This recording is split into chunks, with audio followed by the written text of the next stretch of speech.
Hey everyone, it's me and my friend Bunty Fly. Blunty Fly. You already messed it up. You already screwed it up. Okay. Look, this Nobody joke likes just. Bunty anymore. That was a long time ago. Oh, you're right. It's me and my new co-host Blunty Fly, and we're here to talk about immigration. Yep. Blunty Fly It's is. a very Hey, serious Blunty stream. Fly is going to start talking. It's a very You serious shush up. stream where we're gonna investigate and research the border crisis bill, and I'm a fly apparently that smokes a joint. And Blunty Fly wants a piece of the action. Blunty Yeah. Fly doesn't. Blunty Fly, how do you feel about all of these illegal immigrants coming across the border? Is it an invasion?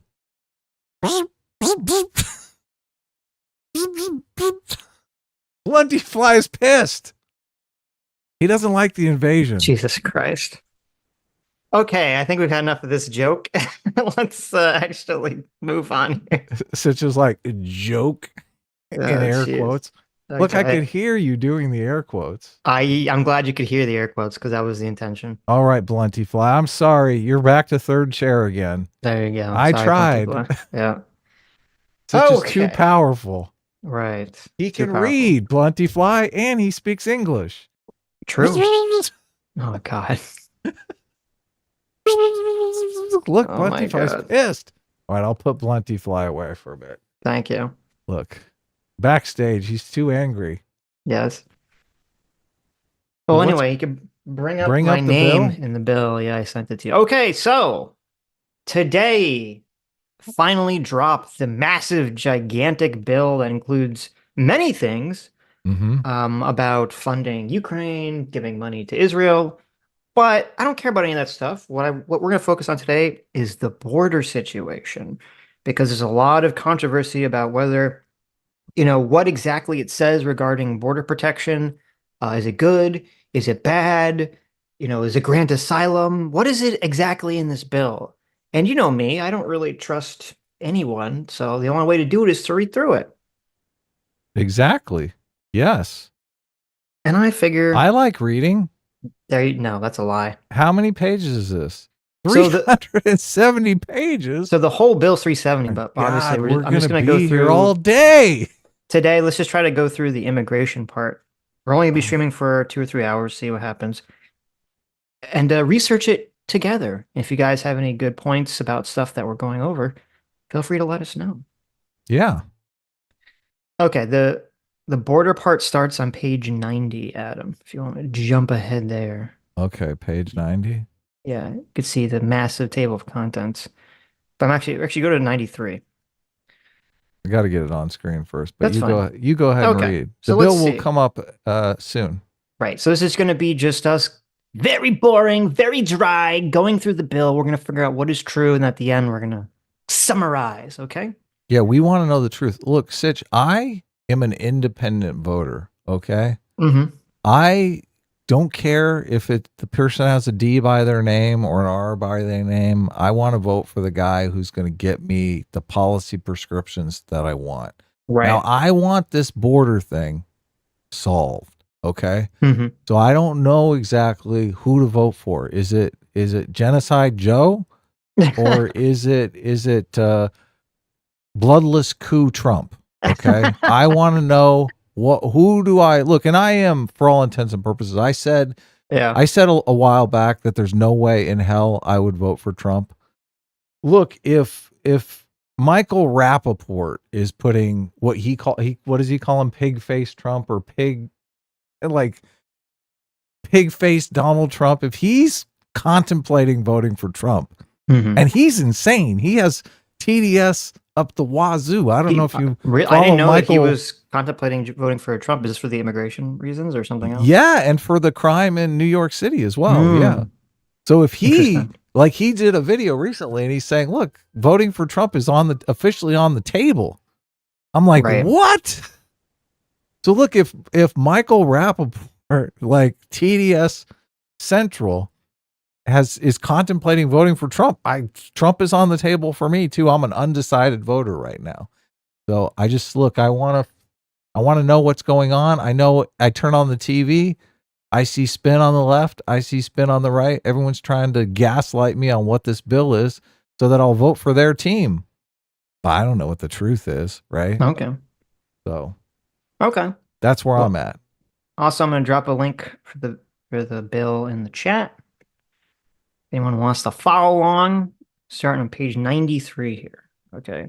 First thing it says, Chapter 1, Hiring Authorities. The USCIS, which is the United States Citizenship and Immigration Service Direct Hire Authority. Okay. Public notice has been given. The Secretary has determined that a critical hiring need exists, and the Secretary has consulted with the Director of Office, blah, blah, blah. The positions for which the Secretary can recruit, the quantity of candidates is seeking, etc. Okay, so this first part about the bill, this first part about the immigration is just about increasing, giving the authority to increase hiring people for immigration services. Mm-hmm. Okay. That doesn't say, at least in this part, what the direct number is, but okay. Number 2, ICE direct hire authority. The Secretary may appoint, without regard to provisions of blah, blah, blah, additional ICE agents. Okay, so number 2, hiring additional ICE people. Let's see. That's good, right? That's good. Yeah, you sure. need ICE to deport some of these people that are already here. Mm-hmm. Okay, that's fine. Sitch wants to deport them all. So, I mean, it seems like the first two sections, it says the Secretary may appoint without regard to the provisions of Section 3309 and 33119 needed for positions with enforcement and removal operations of U.S. Immigration and Customs Enforcement as a deportation officer, or with duties exclusively related to the enforcement and removal custody operations. So it sounds like what they're doing is they're saying that in times of critical hiring need, which they're saying is happening right now, they're basically giving the federal government authority to hire additional ICE people with looser restrictions than whatever currently exists. So there you go. Let's see, number 3, reemployment of civilian retirees to meet exceptional employee needs. Okay, don't need to read that. Special pay rate for asylum officers. Okay, that's not really relevant to what we want to look at. Chapter 2, hiring waivers. This is on page 100. Hiring flexibility. More about hiring additional people. Okay, let's get to the controversial stuff. How about that? Yeah, we like controversy. Yeah, let's see. Don't care. They're hiring more people. We all agree hiring more people is good. Okay. So where in the bill? Let's see, chapter 3. Alternatives to detention improvements and training for U.S. Border Patrol. Okay, let's see. What does this say? With respect to alternatives to detention programs, U.S. Immigration and Customs Enforcement processes that releases aliens under any type of supervision consistent and standard policies are in places across U.S. Immigration and Customs Enforcement offices. The U.S. Immigration and Customs Enforcement alternative to detention programs uses escalation and de-escalation techniques, and reports on the use and policies with respect to such escalation, de-escalation techniques are provided to the public appropriately, protecting sensitive information. Okay. Training for U.S. Let's see. Training for U.S. Border Patrol. De-escalation training, providing other training, continue training, blah, blah, blah. Non-lethal use of forces. Identifying, screening, responding to vulnerable populations. Transnational criminal organizations. Okay, this is just getting funding and more additional forces for training. I think we'd all agree with additional training is usually good. Chapter 4, modernizing notices to appear. Electronic notices to appear. Okay. This is probably real important. Helpful. Mm-hmm. Well, just like, okay, we're going to text the illegal aliens when their court date comes up. They're not showing up for their court date because they have no proof. I mean, well, who cares? Well, the problem is, the way the current system works, and this is where all the problem comes from. The way the current system works is that someone shows up, and if they're on U.S. land, and they're found by a Border Patrol agent, the Border Patrol agent doesn't have the authority to just like automatically deport them, even if they came in the country illegally. They have to take them to a facility, they have to be processed, and then the person says, "Oh, I'm claiming asylum because, a cartel's after me or whatever." And then Right. they say, The "Okay, cartel that they just paid to get them there. sure, yeah, right." So so then the government says, "Okay, well, we have to follow the laws that exist, and the laws that exist say that if you're going to make a claim for asylum, we have to have a hearing for it and blah blah blah. Go through Here's a your phone. evidence. Yeah, Yeah, exactly. here's a cell phone we're going to give you, and we're going to call you at Oh my some God. point in the future that will tell you when the court date is. But since there's so many people doing this, that day in the future is like 2 years down the road, Right. right?" Here's your iPhone and call us back in 2 years. Essentially, make sure that you have this phone on at all times because in the next possibility of the next 2 to 5 years, we're going to call you at some point to come to court, right? So Right. obviously, this system is ridiculous. It can't function properly. This is what Right. people are calling catch and release because the whole time, by the way, that this like because everything's so backlogged, they basically are allowed to just roam around in America until they get their hearing. Until they And, get thrown in jail. well, deported. I don't know what you mean by that, but Or they commit a crime and they get oh, sure, sure. incarcerated. Yeah. I guess, yeah. Okay. Section 239 of the Immigration and Nationality Act is amended to say, um, if elected by the alien in writing, by email or other electronic means to the extent feasible, if the alien or alien's counsel of record voluntarily elects such services or otherwise accepts service electronically after mail. Okay. This is all just amending things that currently exist. Um, Xerxes for $10 says, Blunty, fly with murder faces voice, please.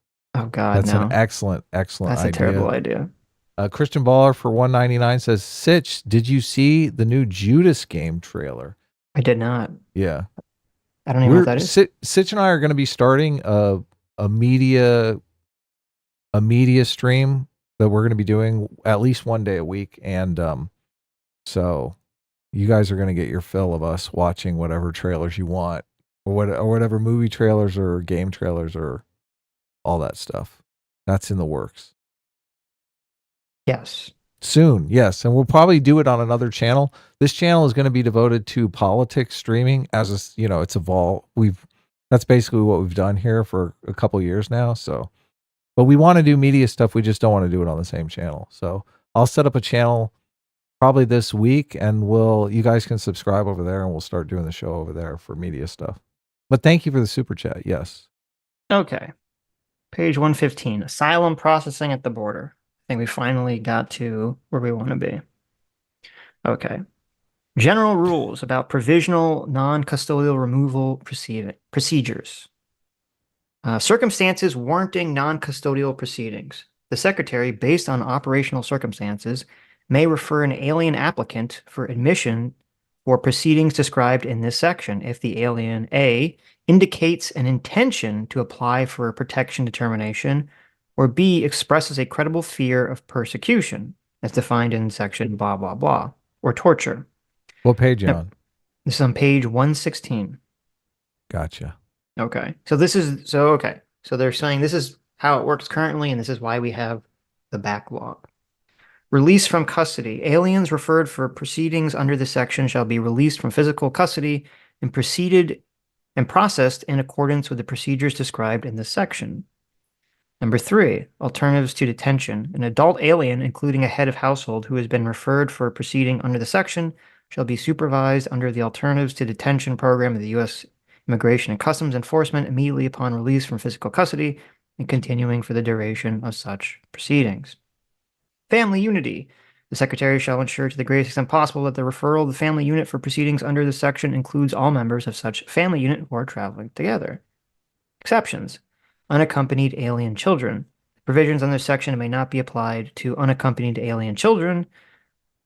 Blah, blah, blah. In general, the Secretary shall only refer to proceedings under this section alien described in Clause 2. Aliens described. An alien described in this clause is an alien who, 1, has not firmly shown to the satisfaction of an immigration officer that the alien has been physically present in the United States for more than a 14-day period immediately prior to the date on which the alien was encountered by U.S. Customs and Border Protection, And number 2 was encountered within 100 air miles of the international land borders of the United States. So that means they can deport them on the spot if it hasn't been 14 days? Like if they get past 14 days, they're free and clear? No, that's not. I don't think that's what that means. Okay.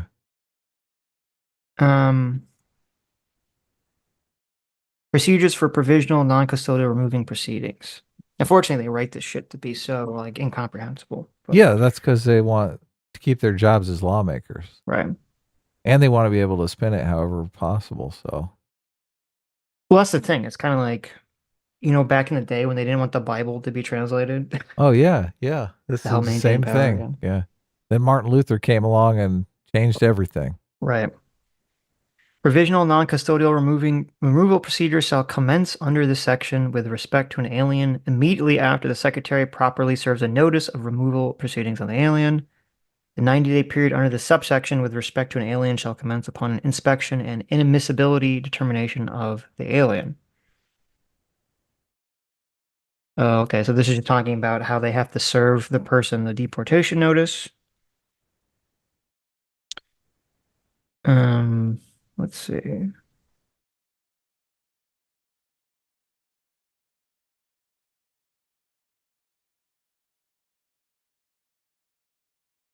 $90-day time frame. Yeah, but it's all just about they give them 90. I guess.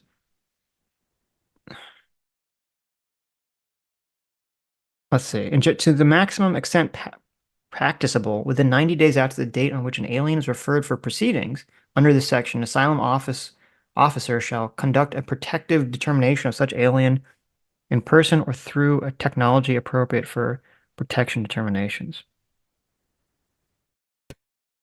That's hilarious. Okay. Now you know why no one reads TOS. Yeah, well, I mean, it's just like this. Don't worry, we'll get to untangling this.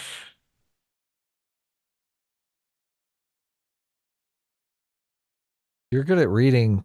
I'll just interact with chat while you find whatever it is you're looking for, right? Well, we're trying to find out like the actual claims that are being made about shutting down the border, how many people have to enter before they have the new authority to deport people on the spot. Do they have the new authority to deport people on the spot? Yes. These sorts of questions. Yeah, well, also other people online are making massive claims. Like I saw here, I'll pull up a tweet from Elon Musk. Elon Musk retweeted David Sachs, and the entire Republican Party is basically saying this bill is amnesty. This bill is a ploy to get more Democrat voters. Obviously the arguments that people are going to be persuaded by. Right. We want to know if those arguments, if those claims that they're making are true, correct? Mm-hmm. So here, I'll shut up. I'll let you. I'll interact with chat. You ignore me. I'm gonna find Elon Musk's tweet for you guys. Elon Musk trending. What? Of course, Elon Musk is always trending. Where's that David Sachs? David Sachs drives me crazy. I listen to All In Podcast, but I don't know. All In Podcast has been doing this weird thing where they got massively more popular recently. So they actually stopped doing the thing that made them popular in the first place. They're all In Podcast is basically for CEOs and venture capitalists.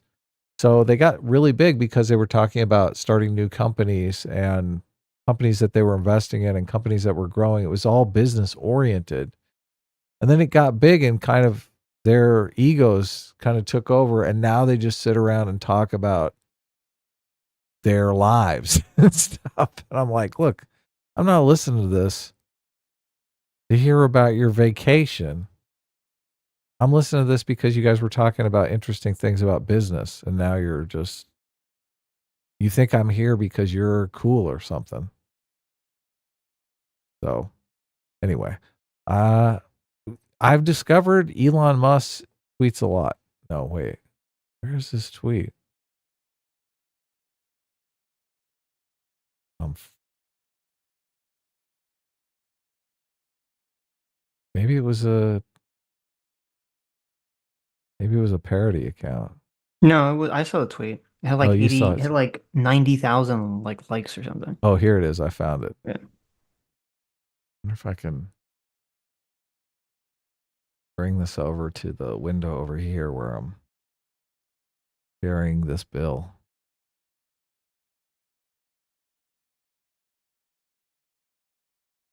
Hmm.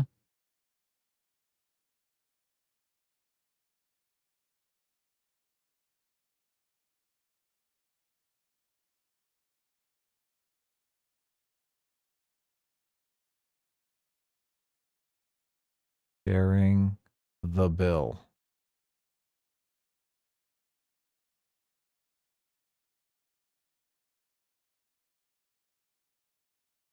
David Sachs. What does David Sachs say?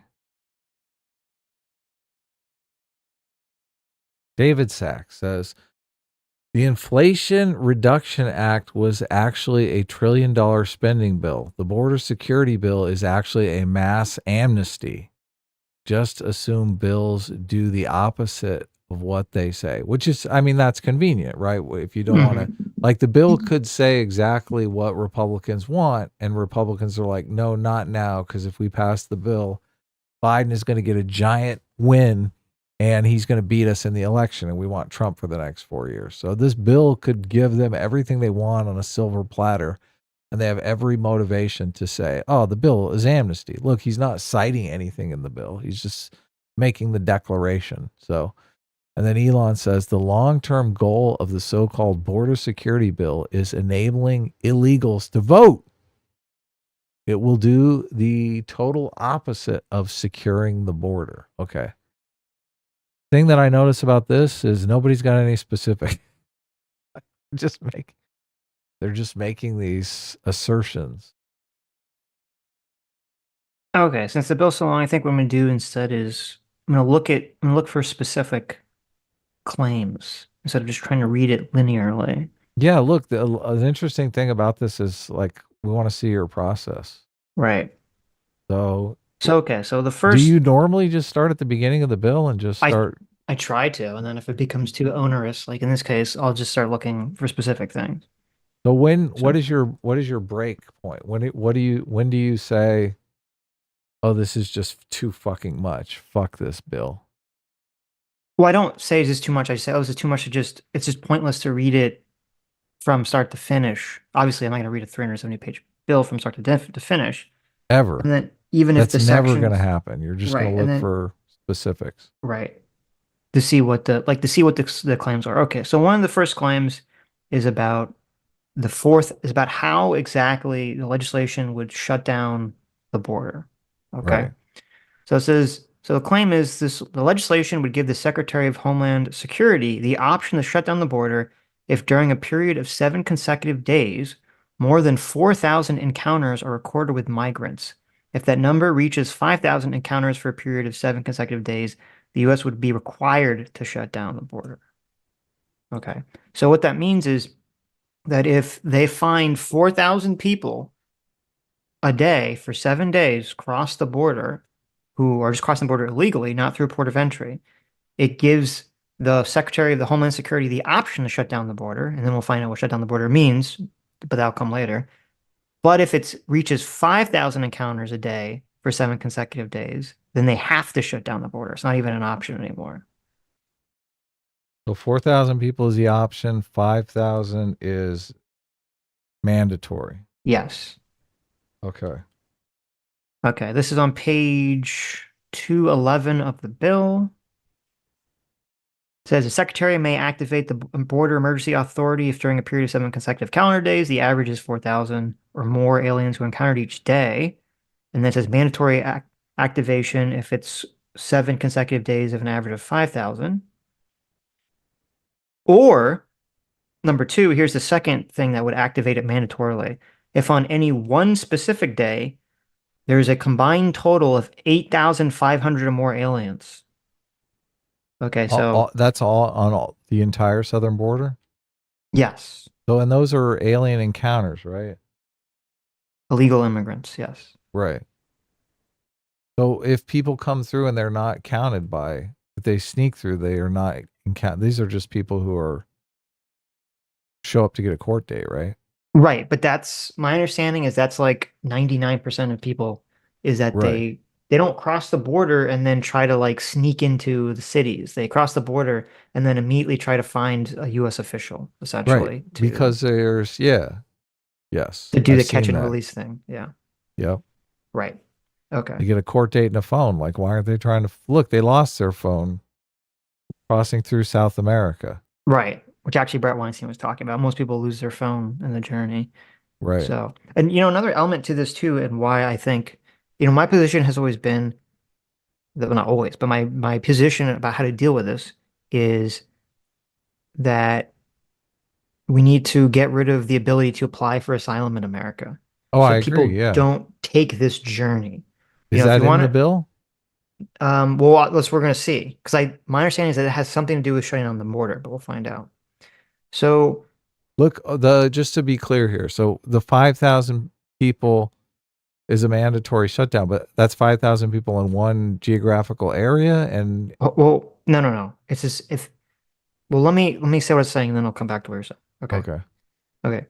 Um, And part of the reason I think it's important to not give asylum to people that are making this journey is not only number one, you want to incentivize people to use the proper procedure. You apply to citizenship like everyone else. You don't get to just like walk in the country and then get caught and released and then all this other nonsense. Number one, obviously. But number two, even if you're on the left and you're thinking about this from humanitarian purposes, this journey is like very dangerous for people to make. And Brett had a very interesting interview. Brett Weinstein had a very interesting interview with Tucker Carlson, where he was talking about how like dangerous this journey is. And people wouldn't be making this super dangerous journey, or at least not that many people would be making this, because right now you have thousands and thousands and thousands of people making this journey because they know that they can just show up and do the catch and release, apply for asylum thing. And if that's all shut down and you say, no, no, no, you can't apply for asylum here, then that would prevent people from going on this trek, or at least it prevent most people, because then the only option would be to literally sneak in the country. So, Yep. but okay, so to answer the question, the 5,000 border thing is if what they're saying is that if it's recorded that 5,000 people cross any part of the southern border illegally, Right. The any part of mandatory the southern border border, shutdown. right? Well, actually, it's probably not even saying the southern border. It doesn't say southern border, it's just the border. So, I mean, I don't know if there's a bunch of people sneaking in from the northern borders or Yeah, whatever, that's or why I'm from like, boats. what? Yeah, that's a good question. So, So if they're saying, are really that many people, 3,500 people coming in through Canada? well, probably I don't know what the numbers are, but so it's just saying that if any amount of illegals come into any part of the country illegally, and it gets to 5,000 for 7 consecutive days, or if it reaches 8,500 in one Oh, day, in one day. Okay. That's the yeah, difference. I got you. that right, that 5,000 forces, yeah, it's 5,000 per day for 7 days. yes. Well, it's an Okay. average of, so it doesn't have to be exactly 5,000. Okay, Okay. That's the difference. right. Gotcha. And if on any of those days it's 8,500, Oh, 8,500 yeah, then it one automatically comes day. into, Okay. it That's the automatically kicks into difference. place. That's the Yeah. difference. Gotcha. Okay, wait, here's the answer to the border question. The number of encounters that occurs between the ports of entry along the southern coastal borders and the number of inadmissible aliens encountered at a southwestern land border port of entry as described in subsection. Okay, so wait, so this doesn't include Canada, northern border. Okay. It's only the southern border, but um, it does include people that do actually also show up at correct port of entries as well. So that number means anyone that shows up at a normal port of entry and anyone that tries to like sneak in, past the wall or whatever. That's included in the number. Gotcha. Okay. Though here's another, okay, here's an interesting thing though, and this is something to look into. It says limitations. Aliens described in subsection. A to C, which is what we've been reading, says from non-contiguous countries shall not be included in calculating the sum of aliens encountered. Well, okay, but here's my question. When they say from non-contiguous countries, I'm assuming they don't mean from the country that the person is from, because most of the immigrants are coming from a place that's not touching America. They're not coming, like they're coming through Mexico, but they're not Mexican. So I'm assuming they're saying like if you come, well, so actually, yeah, what is that? Are they saying like if you come into the border, but from like a boat or so? Like, what does that mean? I think it's pretty clear. I'm taking some notes here. Yeah. 4,000 per day, 7 days in a row, optional border shutdown. 5,000 per day, 7 days in a row is mandatory border shutdown. 8,500 in 1 day, mandatory border shutdown. So I'm assuming that's all over the United States. It's like a blanket immigration. They come in through ports of entry, illegally, whatever. Yeah. No. I'm saying on page 213, it says limitations. Aliens described in subsection A2C from non-contiguous countries shall not be included in calculating the sum of aliens encountered. What?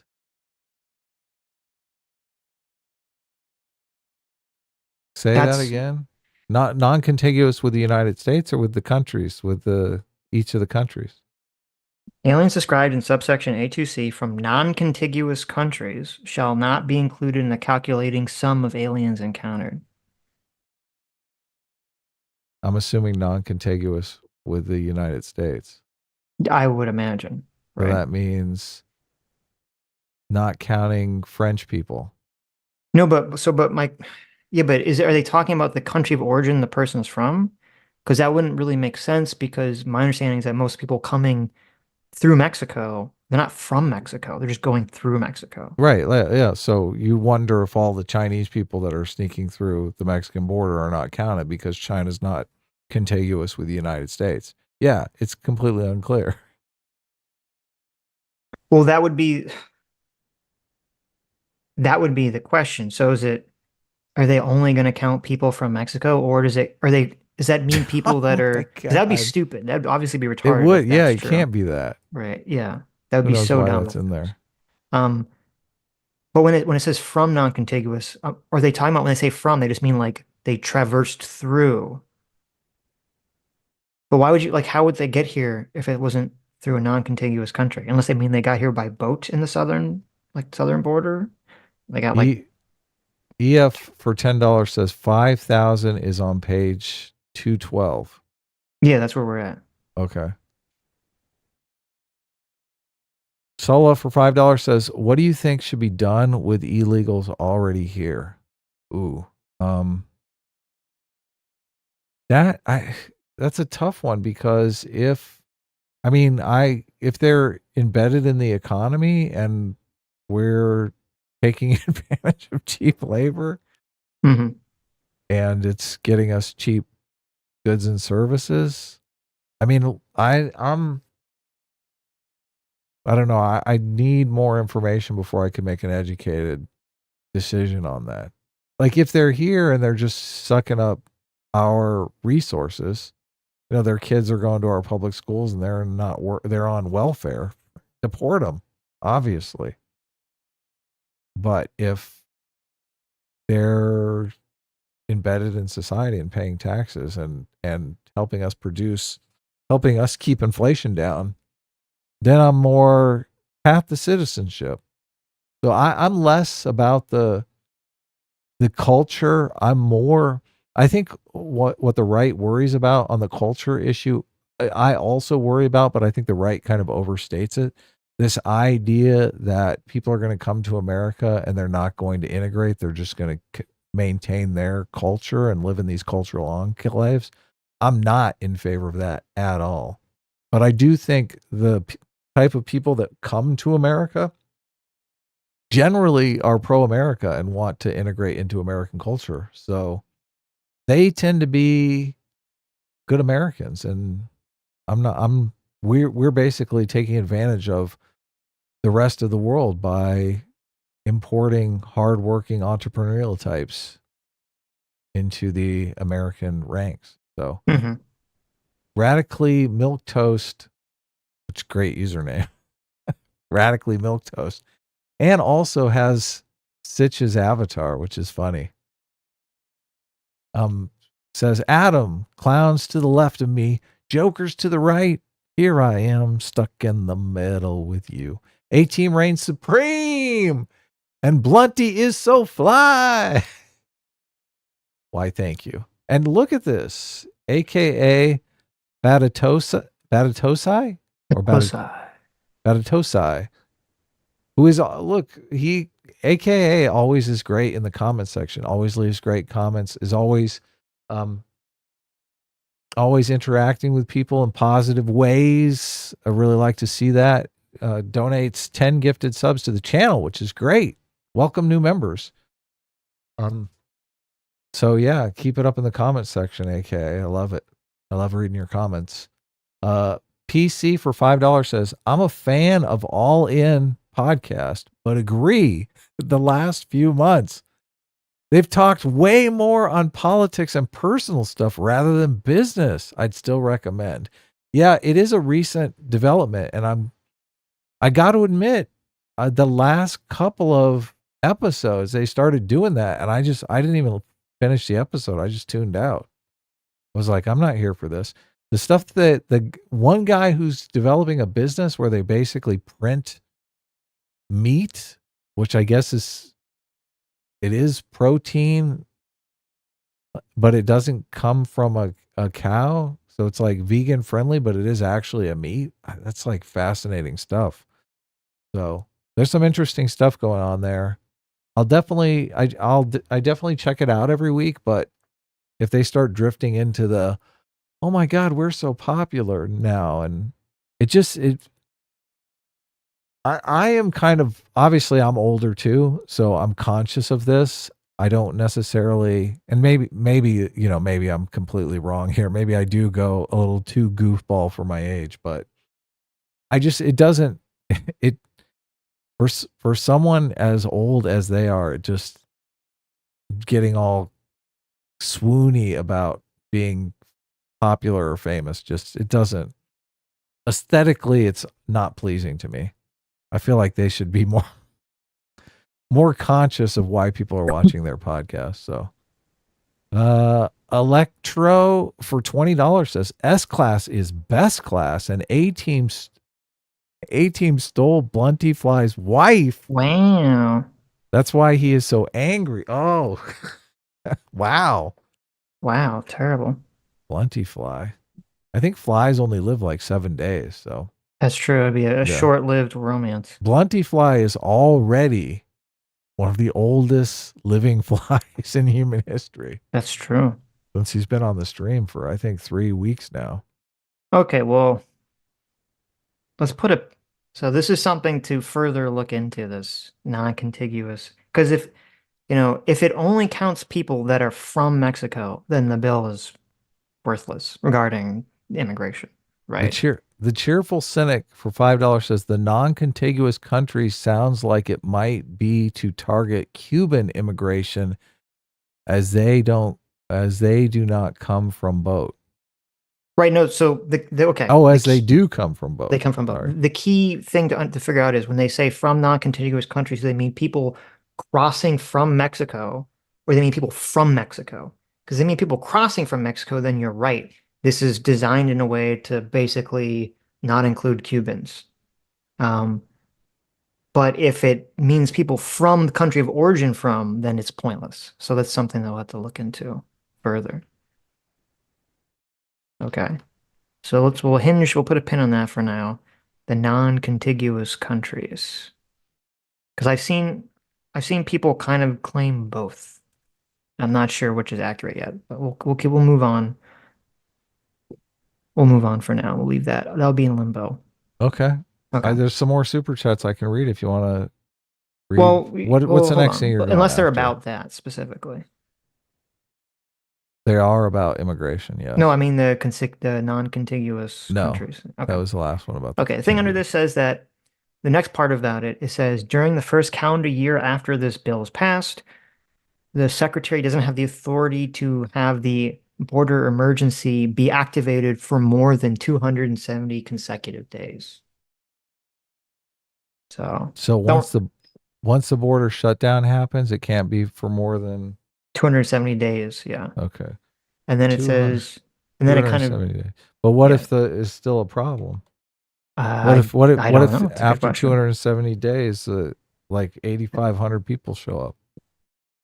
Shut down again. If the border has been shut down for 270 days and they're still having this number of people crossing, then there's a bigger problem. It's a full-on invasion. Right. Then there's a bigger problem. Yeah. Are they in ships? Is there aircraft carriers involved? And obviously, whatever they mean by close the border is not working if that's the case. Okay. Okay. Let's see.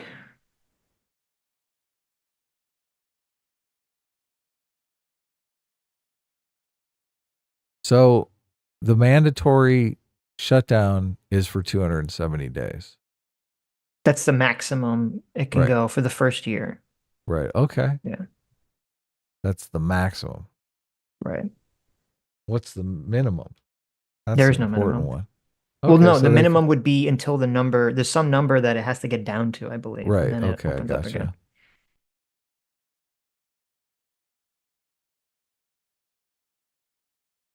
Gotcha.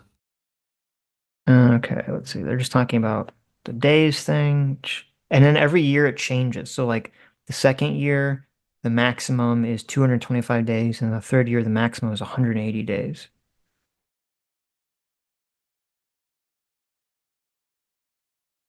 Okay, continued access to Southwest land border points of entry. During an activation of the border emergency, we still got to find out what exactly happens when the border shutdown, what that means. During activation of border emergency, authority under subsection B, the Secretary shall maintain the capacity to process and to continue processing under Section 235 a minimum of 1,400 inadmissible aliens each calendar day, cumulatively across all Southwest land ports of entry in a safe and orderly process developed by the Secretary. Okay, so what that means... 1,400 people a day. Right, so what that means is that they're saying that when this emergency comes into effect and the border shut down, the Homeland Security, or the Border Patrol, I should say, has the ability to still process 1,400 people that show up at a correct port of entry. Okay. I'm assuming that doesn't include people that are like sneaking in across the border. So that's to let the normal flow of immigration come in. That's people applying and whatnot. Right. Yeah. Right. Yeah. 1,400 people a day can apply through normal channels. Right. Well, it says a minimum of. So I'm assuming that number could increase.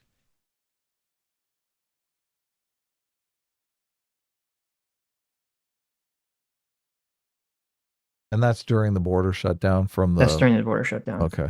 Now, so the question about that section that I would have would be, what is that when they say processing under Section 230? Okay.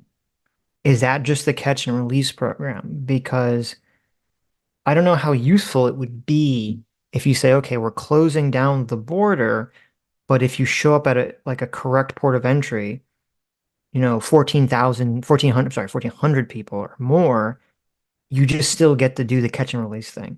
Because then all you're doing is you're basically saying, oh, we're going to automatically deport people that don't show up at the correct port of entries. But if you do, you still get to do the catch and release thing. And the whole point should be to get rid of the catch and release thing, right? Yeah. So this bill basically just drives people to the proper channels, but they still can do the catch and release. Maybe. I said maybe. Possibly. So this would be something else to look into to understand this. What exactly does that mean? Okay, special rules. Unaccompanied alien children for the purpose of calculating the number under paragraph 1. So which is the thing I just read about this is fucking crazy. The 1,400 inadmissible aliens. The Secretary shall count all unaccompanied alien children who are nationals of contiguous countries processed at the southwest land border points of entry, but shall not count children who are nationals of non-contiguous countries. That means Mexico and Canada children can come in. No, so they're saying is that, okay, so they're saying in terms of this minimum 1,400 inadmissible aliens that they can still process. Well, actually, to be fair, it says maintain the capacity to process. It doesn't say, well, it says no, maintain the capacity to process and continue processing. Okay, so they do have to process people. So what they're saying is that under that 1,400, okay, so basically what they're saying is when the border is shut down, the Border Patrol still has to process 1,400 people that show up a day, minimum. Okay? Yeah, got it. And then it says that if you're an unaccompanied minor from not Mexico or Canada, Oh, it's non-contiguous. yeah, then they Okay. don't count that towards that 1,400 number. But if you are from Mexico or Canada, that does count. I'm not sure why, Well, what the probably point is in making that because distinction. families probably have kids come. Like if they've made the journey here maybe and become American citizens, but that doesn't make sense because their Well, kids it would be. could be, my thought would be it might have something to do with if you have an unaccompanied minor show up from a non-contiguous country, they might give them priority because they don't want a kid to just exist in line, right? Yeah, that's it. That's So that totally might it. have that might have something to do with that. That'd be my guess. Yeah, but why are they cutting off? Why not just, well, I guess maybe they cut off Mexico and Canada so Mexicans and Canadians don't just throw their kids over the border. Well, no, it's no, it might there might be, and this would have to be look into this. It might be that the Mexican government will like if you have an unaccompanied Mexican minor, they can They tell the want the Mexican kid. government to Yeah. deal with it, right? Yeah. That makes So sense. I guess you're that just be getting this into the is my cost of guess. I don't know the answer deportation. to this Yeah, question. look, we're speculating here, Right. obviously. Okay. Let's see. Let's keep I going here. never See, speculate. right. Speculation is always tricky business. Hmm. I'm gonna Okay, read now some super. Oh wait, someone had pointed this out to me on Twitter. It's on page 221. Judicial review of any decisions or actions applying the border emergency authority shall be governed only by the subsections follow. Okay, so they're saying if there's any lawsuits that come up about this emergency authority situation, notwithstanding any provision of the law except as provided in paragraph 2, no court or judge shall have jurisdiction to review any cause or claim by an individual alien arising from the decision to enter a summary removal order against such alien under the section or removing such alien pursuant to such summary removal order. Okay, so what that's saying is that no court has the jurisdiction. So if you have an illegal alien who shows up when the border is emergency authorized closed and they're trying to sue the government or something, it sounds like they're saying that they have no authority to actually do that. That they just say, good. nope, see ya. I like that part. So that's fine. I don't have a problem with that. Can't sue us. Right. Get sued. Don't sue us. Right. Number 2, the United States District Court of the District of Columbia shall have sole and original jurisdiction to hear challenges, whether constitutional or otherwise, to the validity of this section or any written policy directive, written policy guideline, written procedure, or the implementation thereof. Yeah, that means Texas. Get out of our business. Yeah, so what they're saying is that if someone is going to sue the government, not an illegal immigrant, but if some person who's an American wants to sue the government over this law, that the only court that has jurisdiction over this law is the DC Federal court, yeah. court. Now, obviously, it could still go up to the Supreme Court, obviously, but they're talking about like on the lower level, If you want to bring which a lawsuit, you have to bring it in federal court in Washington, D.C. right, Yeah. which is interesting. I don't know enough to know I don't know enough to know about the law if this is something that exists in other laws where they say, oh, if you want to sue us I mean, about this law, you have to do it in a specific court as opposed to claiming that there's been a harm in a different jurisdiction or something. That's kind of an That interesting that provision. is very common though in like TOS and stuff. When everyone has a business, they're like, if you want to sue, you got to sue us in a place that's good for us. They always do That's that. true. That's a good Yeah. point. Yeah. That is it. So I guess it is well, but that's in TOS though. But you're right.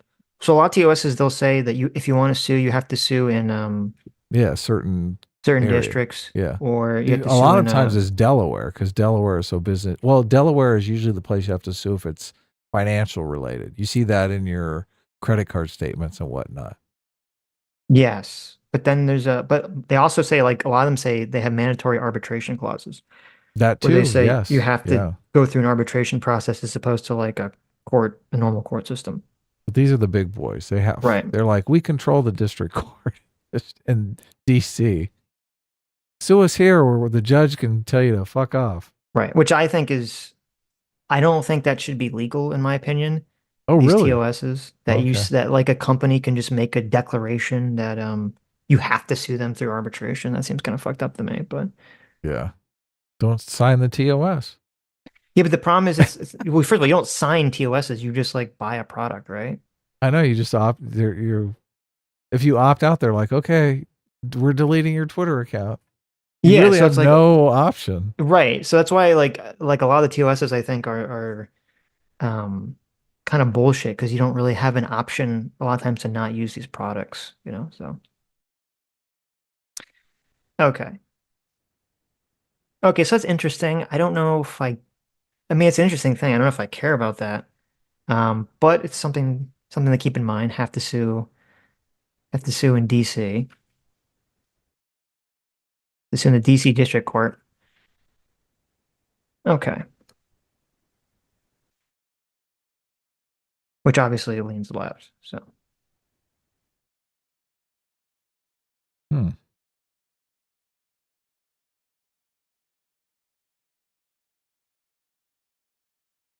okay, definitions. Border What Emergency page are you on? Authority. Page 223. The term Border Emergency Authority means all authorities and procedures under this section. Thank you. That's a very fucking useful thing. Okay, they talking about conventions against torture, which presumably people showing up at the border. Well, I don't know. Maybe some people showing up at the border are claiming they're being tortured by the cartel or something, but I don't think that's not super relevant to this we're looking for here. Encounter. With respect to an alien, the term encounter means an alien who is physically apprehended by U.S. Customs and Border Protection personnel within 100 miles of the southwest land border of the United States during the 14-day period immediately after entry between ports of entry, or at the southern coastal borders during the 14-day period immediately after entry between ports of entry. Okay. B is seeking admission at a southwest land border port of entry and is determined to be inadmissible, including an alien who utilizes a process approved by the secretary to allow for safe and orderly entry into the United States. Okay. Don't see any issue with that. Then we have a definition of unaccompanied alien child, which I think we all understand what that means. Okay. Let's see. We got to find where they talk about what does it mean to shut down the border? Because that's obviously like one of the key factors here. So what exactly does that mean? Yeah, where's the part how they become voters? That's not in this bill. What's Elon talking about then? Right. Elon is what did Elon say?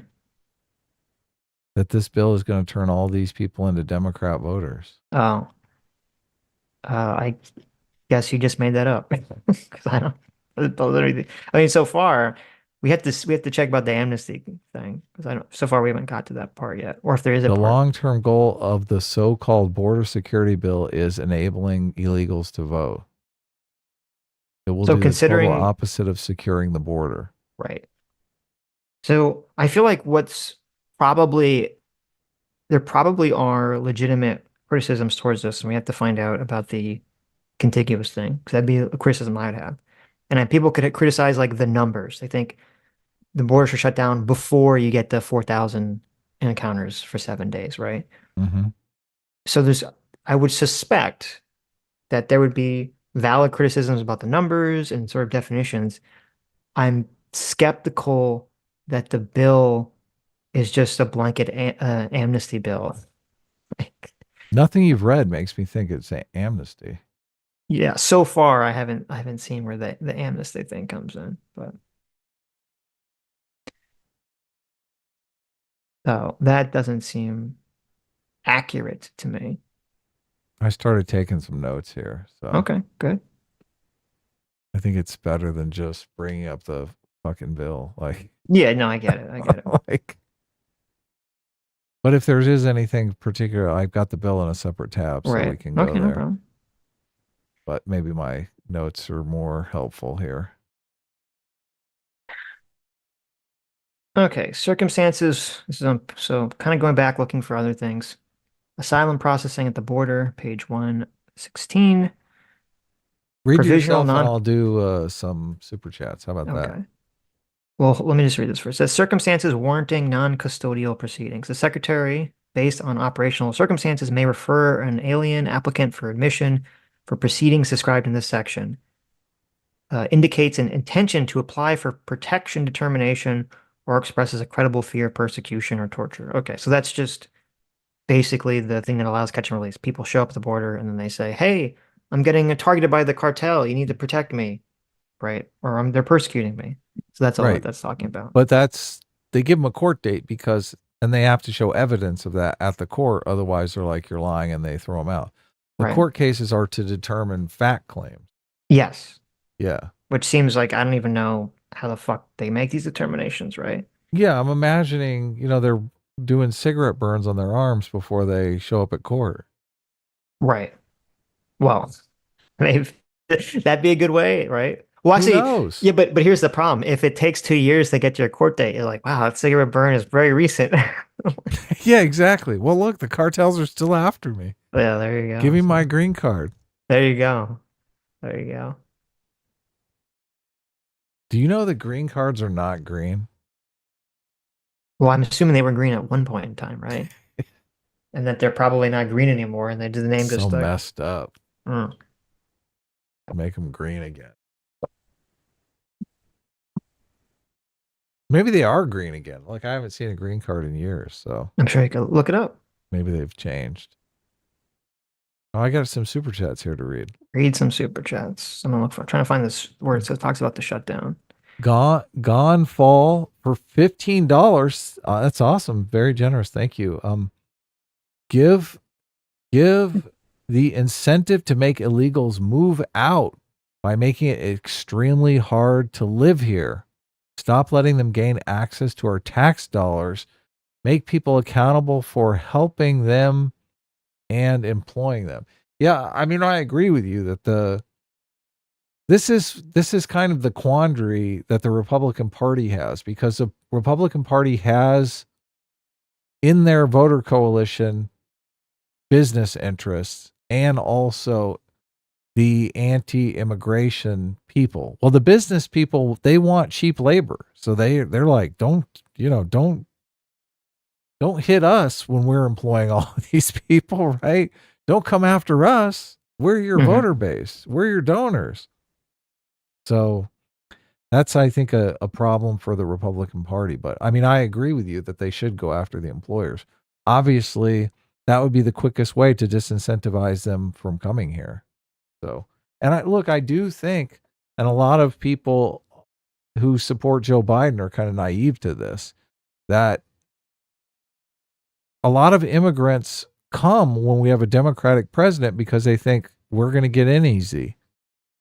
And they stop coming when we have a Republican president because they're like, oh, they're going to just turn us away. Like they're not dumb people.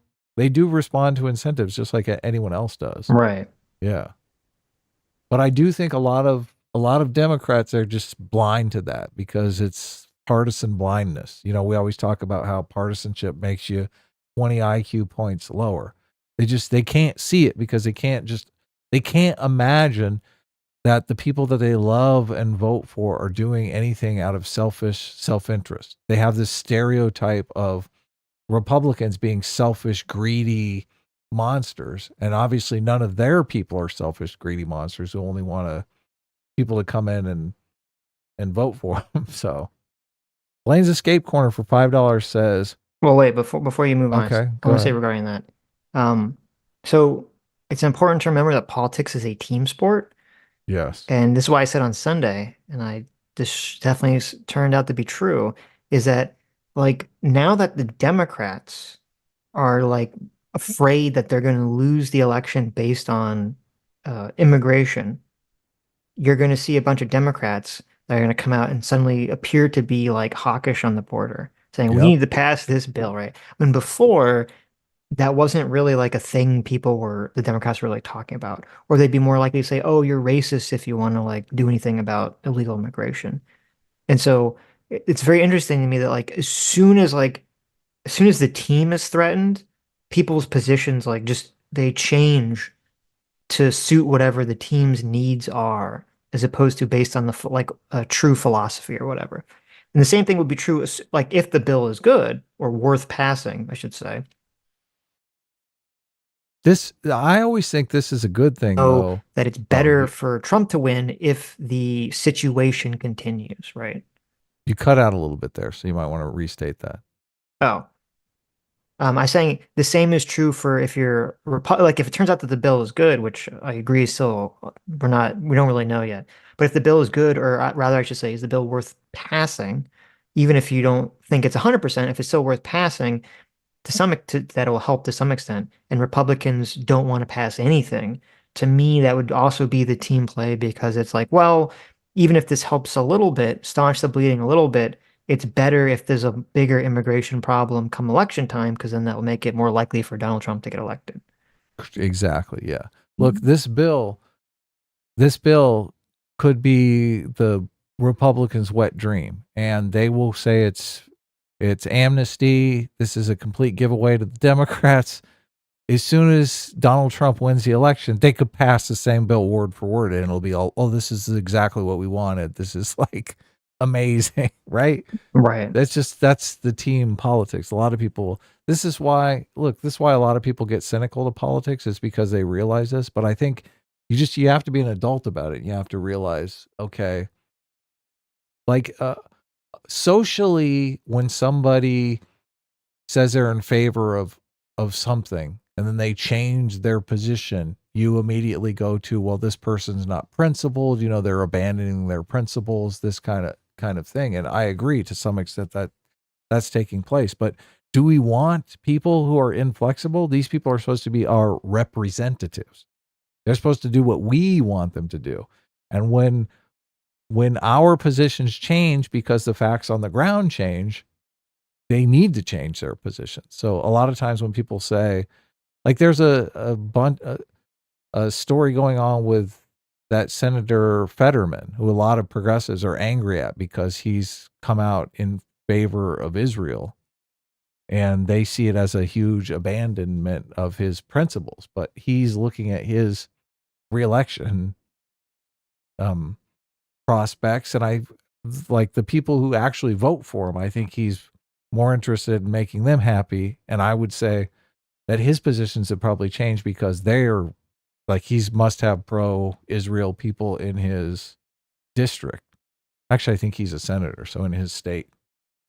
But that's the situation that you kind of want. You want your politicians to be responsive to the people. A lot of people who complain about politics, they complain because they don't feel like their politicians are responsible to them because they have some kind of niche political outlook that no politician could ever form any kind of winning coalition out of. Right. So they are super.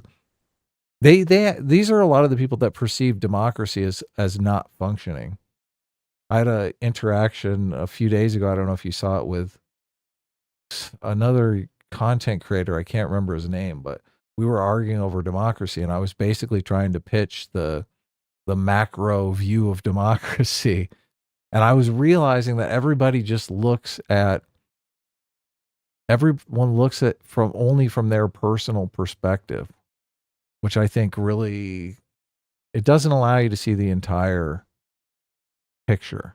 So I always try to look at what's going on from a overarching view. Mm-hmm. Blaine's Escape Corner for $5 says it's probably differentiating between crossing the border and those that are smuggled or come to ports in containers because boat plane response differ. Yeah, that's definitely. Yeah. I'm assuming that's what it would be because I'm assuming when they say people coming in from non-contiguous, they mean the where Flying they in. came from, not where they're originally from. Because if it's from where they're originally from, that would make no sense, and everyone on the right would be screaming about that specific point as So to why the bill sucks. it's saying non-contiguous because a person from France flies. They're considering someone who flies over from France and lands in an American city, not someone who flies over to South America and then walks up from the south. Exactly. Right. Yeah. I think that's Okay. what's going on. So I found the part about what the emergency powers actually entail. Okay. So this is on page 208. Border Emergency Authority described. In general, when the Border Emergency Authority is activated, the Secretary shall have the authority in the Secretary's sole and unreviewable discretion. Wow. So, okay. So giving the Secretary of Homeland Security a lot of power here to summarily remove from and prohibit in whole or in part entry into the United States of any alien identified in subsection A3 who is subject to such authority in accordance with this subsection. Terms and conditions, summary removal. Now, notwithstanding any other provision of this act, the Secretary shall issue a summary removal order and summarily remove an alien to the country of which the alien is a subject, national, or citizen to, or in the case of an alien having no nationality, the country of the alien's last habitual residence, or in accordance with the processes established under Section 241, unless the summary removal of the alien to such country would be prejudicial to the interests of the United States. Then to talk about withholding and conventions against torture interviews. In the case of an alien subject to the Border Emergency Authority who manifests a fear of persecution or torture with respect to a proposed country of summary removal, an asylum officer shall conduct an interview during which the asylum officer shall determine that if such an alien demonstrates during the interview that the alien has a reasonable possibility of persecution or torture, such alien shall be referred to a place in proceeding under Section 240 as appropriate. Sole mechanism to request protection. An interview under this sub-paragraph conducted by an asylum officer shall be the sole mechanism by which an alien described in the clauses may make a claim for protection. So That's interesting. It sounds like they're not doing this they're moving the court situation just to an interview with some Border Patrol agent. Right.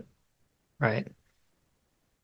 So instead of doing a court date, they would interview them on the spot and kind of the person there would just assess whether or not this person was really what do they call them when they're fleeing persecution? So someone seeking asylum on the grounds of torture. Okay.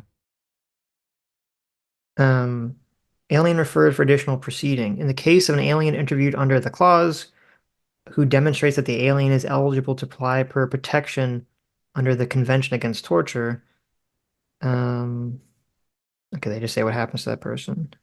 They shall not be summarily removed and shall be instead be processed. Opportunity for secondary review. A supervising asylum officer shall review any case in which the asylum officer who interviewed the alien under the procedures finds that the alien is not eligible for protection against Section 241 or the Convention Against Torture. So I wonder also what these people now that are getting court dates and requesting asylum, I wonder what the predominant case they make is for seeking asylum. It's probably all the same. It is. They say that the cartel's after them. Okay. So they do say the cartel is like torturing them. Well, I think they say the cartel's after them. I think we'll have to look up what is this Convention Against Torture thing. because it's Yeah, and then probably a stricter thing than just saying the cartel's after me. right. Right. Yeah, because I'm wondering, what evidence do they accept to once they get that court date 2 years down the line, what evidence do they bring in to prove and it gets them asylum ship or I don't even know what it is. Right.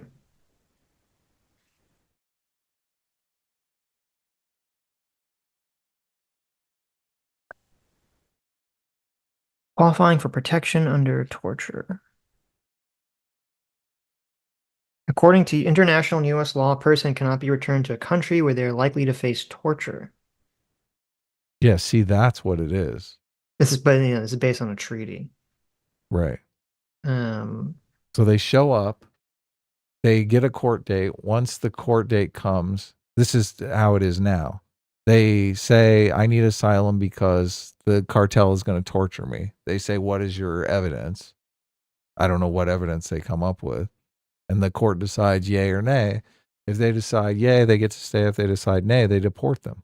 But the thing is, they never show up for their court date because they have no evidence that the cartel is going to torture them. right. It's So it's so long down the road that they're probably lost by then. yeah, by that time they've already got a job and Right.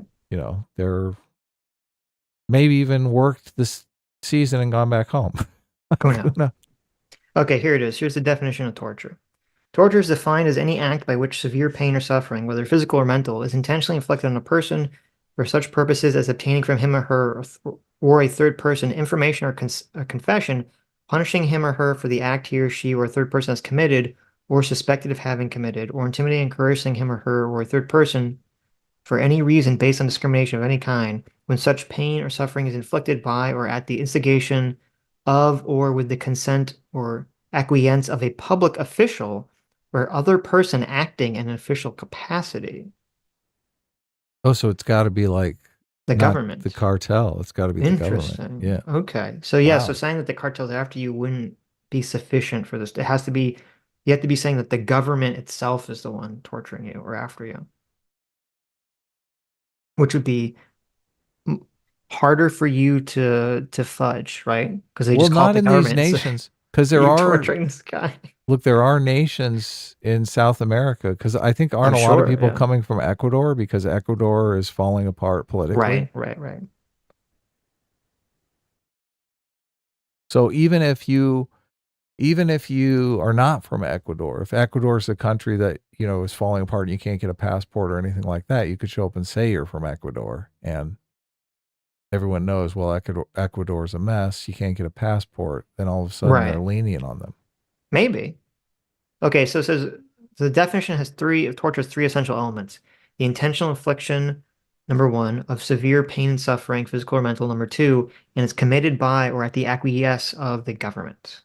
So, so yeah. So you'd have to say that, the government is attacking you as opposed to the cartel. So, okay. So the only problem I see with this provision so far is not necessarily that, because that has apparently, if we've signed some treaty, I guess that's why they can't get rid of that without getting off of the treaty or something, which, maybe we should be doing. But the only thing I see that's problematic about this is underneath it where it says a supervising asylum officer shall review any case in which the asylum officer who interviewed the alien under the procedures finds the alien is not eligible for protection. So that feels like that's a needlessly that would like add too much of a backlog if you have to have a supervisor review every time an officer denies someone on the basis of this torture Yeah, they're trying to get claim. it down to where the Border Patrol agents can evaluate the situation and deport them on the spot. Right. That's the way to Right. get around the treaty. So I don't like this element, the supervisor thing. Got to go. Okay. So is it that's so in the bill, a supervisor has to, I mean, they could put supervisors on the ground. Maybe the bill has, maybe that's Yeah, the but plan like, of the okay. bill. So say like this bill Right passes. now, look, do Mhm. supervisors have to overlook what the Border Patrol agent says? Is that what the bill says? So yeah, so this would be my concern. Okay. So say like the border gets this emergency lockdown procedure, and then it wouldn't take after some period of time, people would figure out, oh, I instead of saying I'm being chased by the cartel, I have to say I'm being chased by my government and they tortured me, right? Right. People would figure that out after like a few months. So everyone's going to change their story to that, and then that's going to create a backlog because then they're going to have all the interviews, but which is going to create one backlog. But then it creates an additional backlog if every time someone does an interview on the ground just there, their supervisor has to look over the case to make sure, like in rubber Right. stamp, to say, yeah, okay, that's fine. Right. Because and you also know, I guess that's what was going to happen, right? So like say there's like 100 agents on the border who have like 10 20 minute interviews with every person that shows up to make these determinations. And there's going to be like 10 supervisors or like five supervisors or one supervisor, right? They're just going to rubber stamp every Yeah, they thing. are, but I Yeah, mean, it is what it is. This happens right. in business all the time, right? Right. They're just going to rubber stamp it. The So that's kind of supervisor's silly. like in charge of everyone. Well, Hmm. I mean, you as a supervisor, you're looking there you get a feel for who you trust and who you don't trust, who you have to look at their work more closely than others. True. So, I mean, it Right. is a check on the situation. Like okay, these five guys, they get it right every time. Right. This guy just is off in left field. So, like, we need to either fire him or I got to look over everything he submits, right? Right. So, Right. having Right. a Right. supervisor is not a bad move. Okay, maybe, yeah, maybe you're right. And also, here's interesting. It says that the alien has to seek the secondary review for it to go into effect. So the person applying for this would have to know that that's a thing To to ask ask for the for. supervisor? Yeah, well, Yeah, I'm with you. As soon as they figure it out, everyone's going to be like, "Come on, sure. supervisor, please." Right, because yeah, the problem is that these people that show up are obviously being coached, by coyotes, cartels, by someone, social media, or a lot of these organizations, these nonprofit organizations that exist to basically help people facilitate this journey, which to me should be illegal. And the government should go after with like warlike, precision to just remove these groups. So yeah, they'll say, oh, say that you were being tortured by your government, and then also when they deny that, you ask for the supervisor to look over it. So Yeah, they'll have a little card with them. right. They're like, "Here's the card to read. This is what I do." So it's interesting that all of this comes out of just a treaty that we did Well, and can't get out of. well, that's the problem, and people were saying this is why it's difficult for the government, if not possible for the government, to just completely remove the ability to apply for amnesty on the borders, because apparently there's some treaty that we're involved with that is why we do this. Which I would say, well, I don't know what treaty it is, but why can't we just either pull out of the treaty or change it? Right. Say we want to get rid of this one part of this treaty because this is fucking us. Take Like, your embassy out of our nation. Oh, right. wow. Like we have embassies all over the world, right? For our American citizens. Hmm. Yeah, that's normally how it works. It's like this probably infuriates a lot of people, but the entire world is set up for Americans who want to travel abroad because we have embassies in all these countries to help keep American citizens who are in those countries safe. Okay, so to review so far, what we have is key points for immigration so far. If 4,000 people are encountered, the secretary has the authority to activate this emergency thing. If Four 5,000 people are encountered for 4,000 per day for 7 for days in a seven, row. right? Yeah. An There's an average of optional 4,000. Yeah, there's an optional border shutdown. right, 5,000 per day, 7 days in a row, mandatory border shutdown. 8,500 people in one day, mandatory border shutdown. right. Yeah. Okay. So and then what the shutdown means is that essentially it looks like what they're saying is that they'll be able to automatically turn people away and say you cannot apply for asylum under the normal grounds that people are applying for asylum right now. They'd have to change the grounds to this torture thing. Right. So it's only people who have been tortured by their government. Right, right. Okay. And So also mhm. a big change though is at the border, they have some apparatus to move the court assessment into the field where border Yes, patrol agents and supervisors are going to be looking at the situation and denying or not denying and deporting them on the spot. That's good. That's what we which is a want. good thing, right? Yeah. To help the Exactly backlog. what we want. Yeah. Okay, so the question now Does is does that where does that what? system go into place only when the border is shut down, or is that like the new system? No, this would That's only my be next. during the border shutdown. Okay. That's kind of sucks, but Yeah. Um, okay. So now the question is where in the bill does this amnesty claim come from?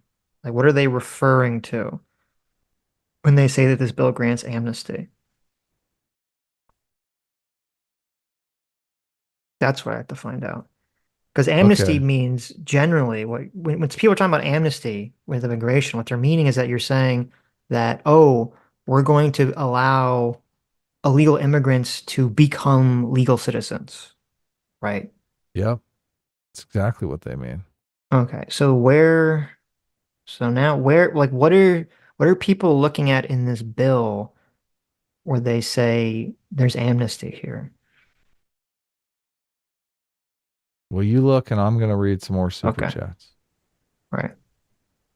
And White Baldwin for $10 says, I think I read that vast majority of illegal immigrants are men.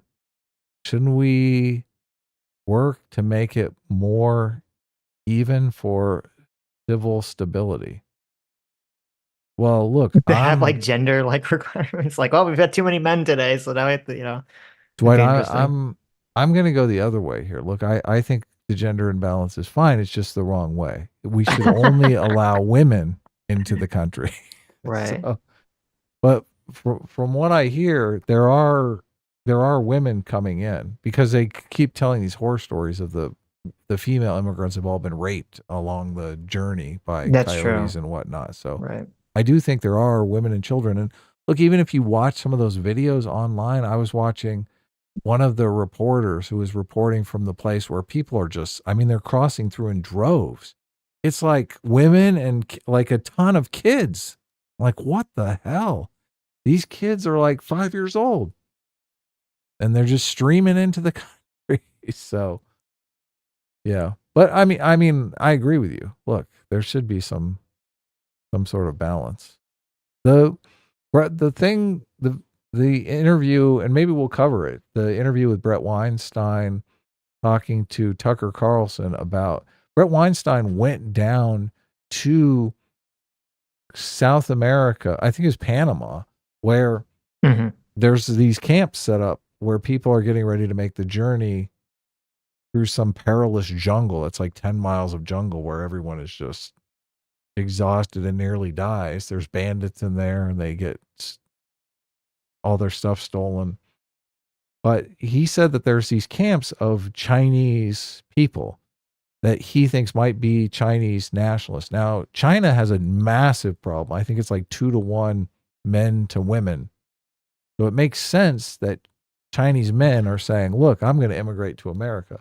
I don't know if they're Chinese nationals. I don't know if China is shipping out their men. I don't know if the Chinese government is behind it. I don't know if it's nefarious. Brett seems to think it might be nefarious, but it makes sense to me that if I'm in China and no one has a girlfriend because there are literally no women, like that's a pretty competitive marriage market. Hell yeah, I'm going to America. What else? What else am I going to do? Hmm. But I don't think America should accept them. Obviously, we need our women for us. Nine, 1995 Eddie V for $20. It's great. Thank you so much. That's very generous. The bill is specifically to address contiguous continental land borders and occasionally makes a caveat so the law doesn't affect air seaports. Country of origin is not relevant to the contiguous, non-contiguous verbiage. Okay, well Okay. that's Right. That makes yeah. sense. That makes the most sense. Right. Yes, yeah. So who cares where they're from? It's whether or not they come through an air or seaport. Like we said, like if they land at JFK, it's a different situation Then if than they if they try to cross cross the in through border. Mexico, right? Yeah, exactly. Okay. So I'm looking for this amnesty claim. Because I keep seeing people say it, but no one's citing what they're talking about. Um, Now I did find that Senator Mike Lee, who people are pointing to, is Yeah, like, he's the guy who said the bill is not amnesty. no, no, no, no. He's saying that it's the bill sucks. Okay, he is saying it's Yeah, amnesty. he's saying Who's that the bill sucks, and people are pointing to him as like a good source saying why the bill sucks. okay? And he So put what's out a he say? press release about why he doesn't like the border bill. And I'm looking at it, and there's some of the stuff that we talked about. Like he doesn't like that the number, like he doesn't like the amount that he wants the numbers to be obviously lower, right? Than the 4,000, 5,000 crossings, Yeah, he's like, why isn't it 400?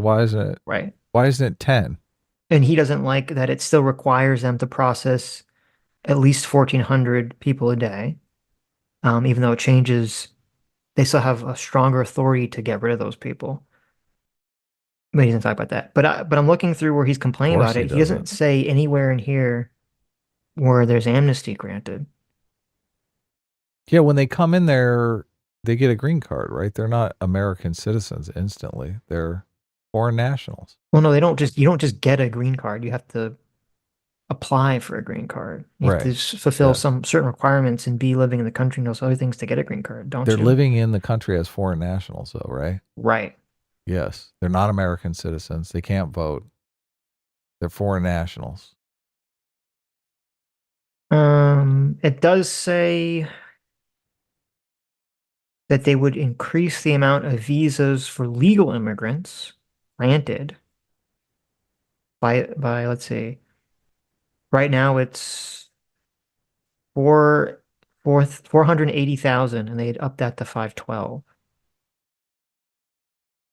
But that's not really amnesty. That's just increasing the amount of legal immigration. Well, does anyone in the chat know? Can keep an eye on the chat, Adam. See if anyone know like what is the thing that people when they talk about amnesty, what are they pointing to? Or is it just completely made up? Or are they using a different definition of amnesty than the definition of amnesty we've been using for, ever? Because that might be what's going on here. The Because amnesty means that they're letting them in. well, amnesty means that you're is not amnesty does that not mean that you're making someone a citizen, right? Yeah, no, amnesty means they're making them a citizen. I'm joking. Okay. I'm saying like Yeah, I they're understand. calling amnesty just they let them cross the border illegally. That's amnesty. Because I see We've people redefined the including word amnesty. so we have Representative Mary Miller, and she says the Senate amnesty bill erases our borders. And what she provides as an example of that is that it takes 5,000 people per day for 7 days average before the border Is emergency power closed. activates. That has nothing to do with amnesty. That has nothing to do with amnesty. Yeah. Yeah. Look, I said this. I said this when we first started talking about it, that they're going to redefine amnesty to be whatever they want. This amnesty is a word that lacks any meaning. It's just a magic word now. It's the exact same thing the Democrats do with racism. Now, Mhm. amnesty just means someone is in the country illegally and we're not deporting them in 24 hours. Look, and Right. amnesty is a great word for that because I do think it's like a nebulous term. Let me see. Amnesty. A period during which offenders are exempt from punishment. Yeah, look, it fits perfectly. Like if we don't prosecute them for 24 hours, we've given them amnesty. Okay. I mean, that's If we not, don't if I we mean, don't if we're, deport them immediately, they've got amnesty. okay, that's interesting. Yeah, But look that at means that this isn't an this. amnesty bill. That means that they're getting amnesty already. Oh yeah, they're all getting. Yeah, they're Right. right. Yeah, we're trying to stop the amnesty. Okay. A form Interesting. of the second one is a warrant granting release from punishment for an offense. That's what it used to mean, right? Right. Like they've been in the country for 2 years, and we're gonna forget about that and just make them American citizens. That's what people used to mean by amnesty. Hmm. And also the third definition is a formal act of liberating someone. So, but now it means a period during which offenders are exempt from punishment. That works. Okay, good. This is an amnesty bill, guys. Go out there and tell your friends. Hmm. Hmm. The real Holtzinator for $5 says process 1,400 inadmissible aliens. Surely that would mean processing and deporting them. It would mean that, so my Probably understanding what that not. would mean would be that they're saying, well, here's the question. Do the people that are the 1,400 people that are processed, are they processed under the emergency requirement Oh, yeah, that's a good question. Yeah. Or is it the old system where, that they're saying that, yeah, like if you show up to the border when you're allowed to show up at a specific port of entry, you just can't just show up at the border. If you show up at a specific port of entry when the emergency shutdown is in place, they have to process, or at least have the capacity to process 1,400 people a day, but that they would still be processed under the emergency restrictions, which would mean that it's the stricter restrictions that say, okay, we can just deport you on the spot in the field if we believe that you're not being tortured by your government, right? yep. As opposed to saying you have the 2-year court date. Boba Peck for $10 says, Sitch non-continuous means connected with the U.S. or with each other. I There are know, 48 but thank you. continuous states, and Hawaii and Alaska are non-contiguous. S class is best class. Thank you. I added the because it was fun. As you're supposed to. Phil Coggins, Philip Coggins Oh is wait, a let me member for let me 13 months, free will seeker. oh you read. Yeah. Joe is going over it last night if you Interesting. want to react to his reaction. No, Joe is very partisan, okay? I don't necessarily trust Joe's definition of amnesty at this point. So, look, I like Joe. Joe's a friend of the channel. I have utmost respect for Joe, but I do think Joe has a little bit of a partisan bias, as in he wants Trump to win the election. Hands down. Look, he would not vote for Genocide Joe if you kidnapped his entire family and held them for ransom for one vote for Joe Biden. Right? Right. Yes. Well, I mean, I'll watch it, see what his take is. Oh, yeah. Maybe we'll even argue with him. Look, we Yeah, got the maybe. bill right here. We can just. I mean, he doesn't like it, obviously. He calls it the disaster in the title. So, I already checked it out. That's hilarious. okay. But so let me read this. This is interesting. So, this is on page 204.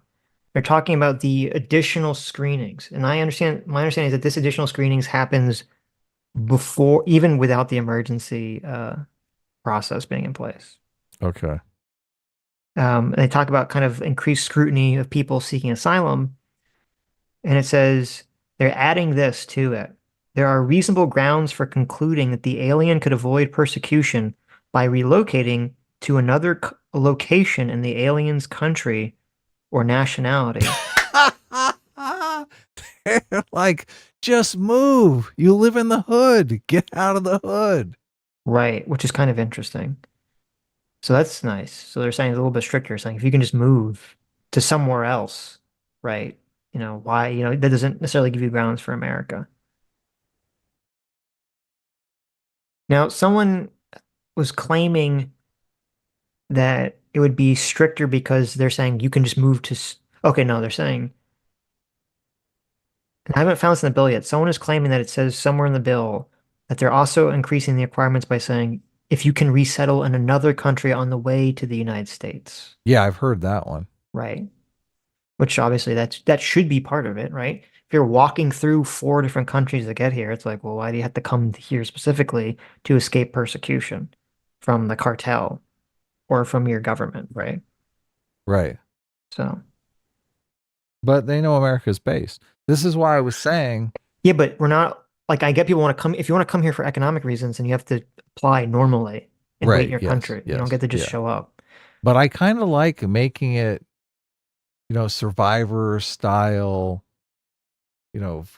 torturous journey. It keeps the riffraff out. I don't know if it does. What is that TV show that they do? All the crazy obstacle courses and stuff. Oh, I don't. Yeah. Yeah. See, look. XQC.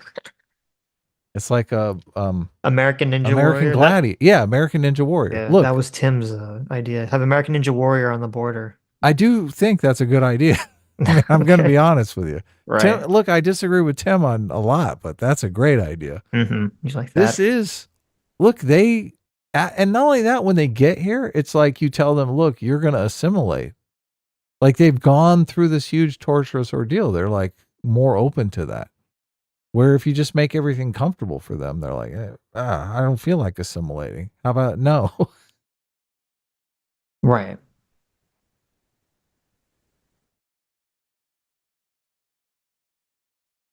Anyway, we need people that are really motivated to be entrepreneurs, and entrepreneurs tend to be high risk people. And I think the high risk people are the ones that are taking the journey.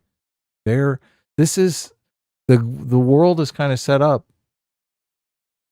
So we're taking advantage of, like, other people are experiencing huge drains of highly motivated entrepreneurial type people because their governments are basically stopping them from setting up businesses and making money and increasing prosperity in their own country, which sucks for them, works for us though. It's very helpful for us. These other countries are just out to lunch. Right. It'll be interesting to see. Is it Argentina that has the new libertarian guy that everyone's talking about? Yeah, it'll be interesting to see because he's kind of trying to get the government out of people's business. Did you listen to that trigonometry talk with the African business entrepreneur that was talking about the problems in Africa and how? Oh yeah, I listened to some of it. Yeah, yeah, it's great. Yeah. She's basically like, in Africa, for me to start a business, it takes like 4 months. In America, it takes 4 hours. Yeah. And that's the problem. That's the problem. The key to prosperity. The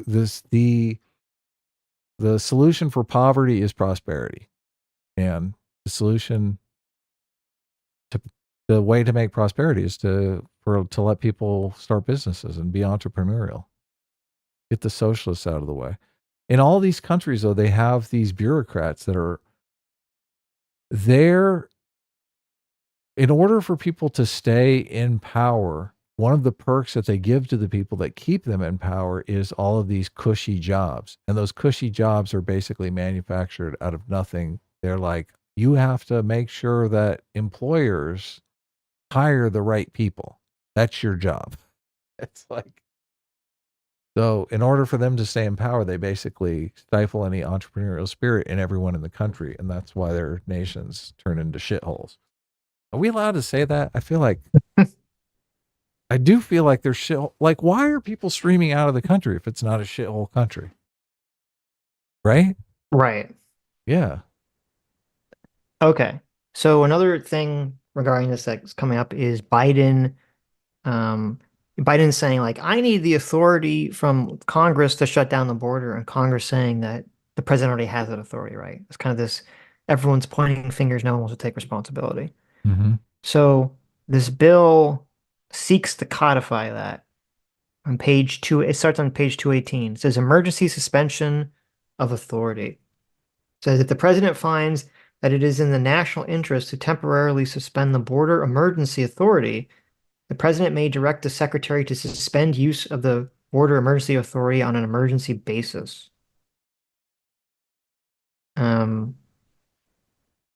Oh wait, does that mean that he can wait? Now I'm confused. Wait, is he saying the president has the authority to shut down the border, or is the president has the authority to stop the border emergency? Okay, wait, maybe he doesn't answer that question. Maybe it's emergency suspension of authority. In the case of okay, the president finds that it is in Okay, national yeah. interest. Sounds like he can stop the border shutdown. Right. If the president finds that it's in national interest to temporarily suspend the border emergency authority, the president may direct the secretary to suspend the use of the border emergency authority on an emergency basis.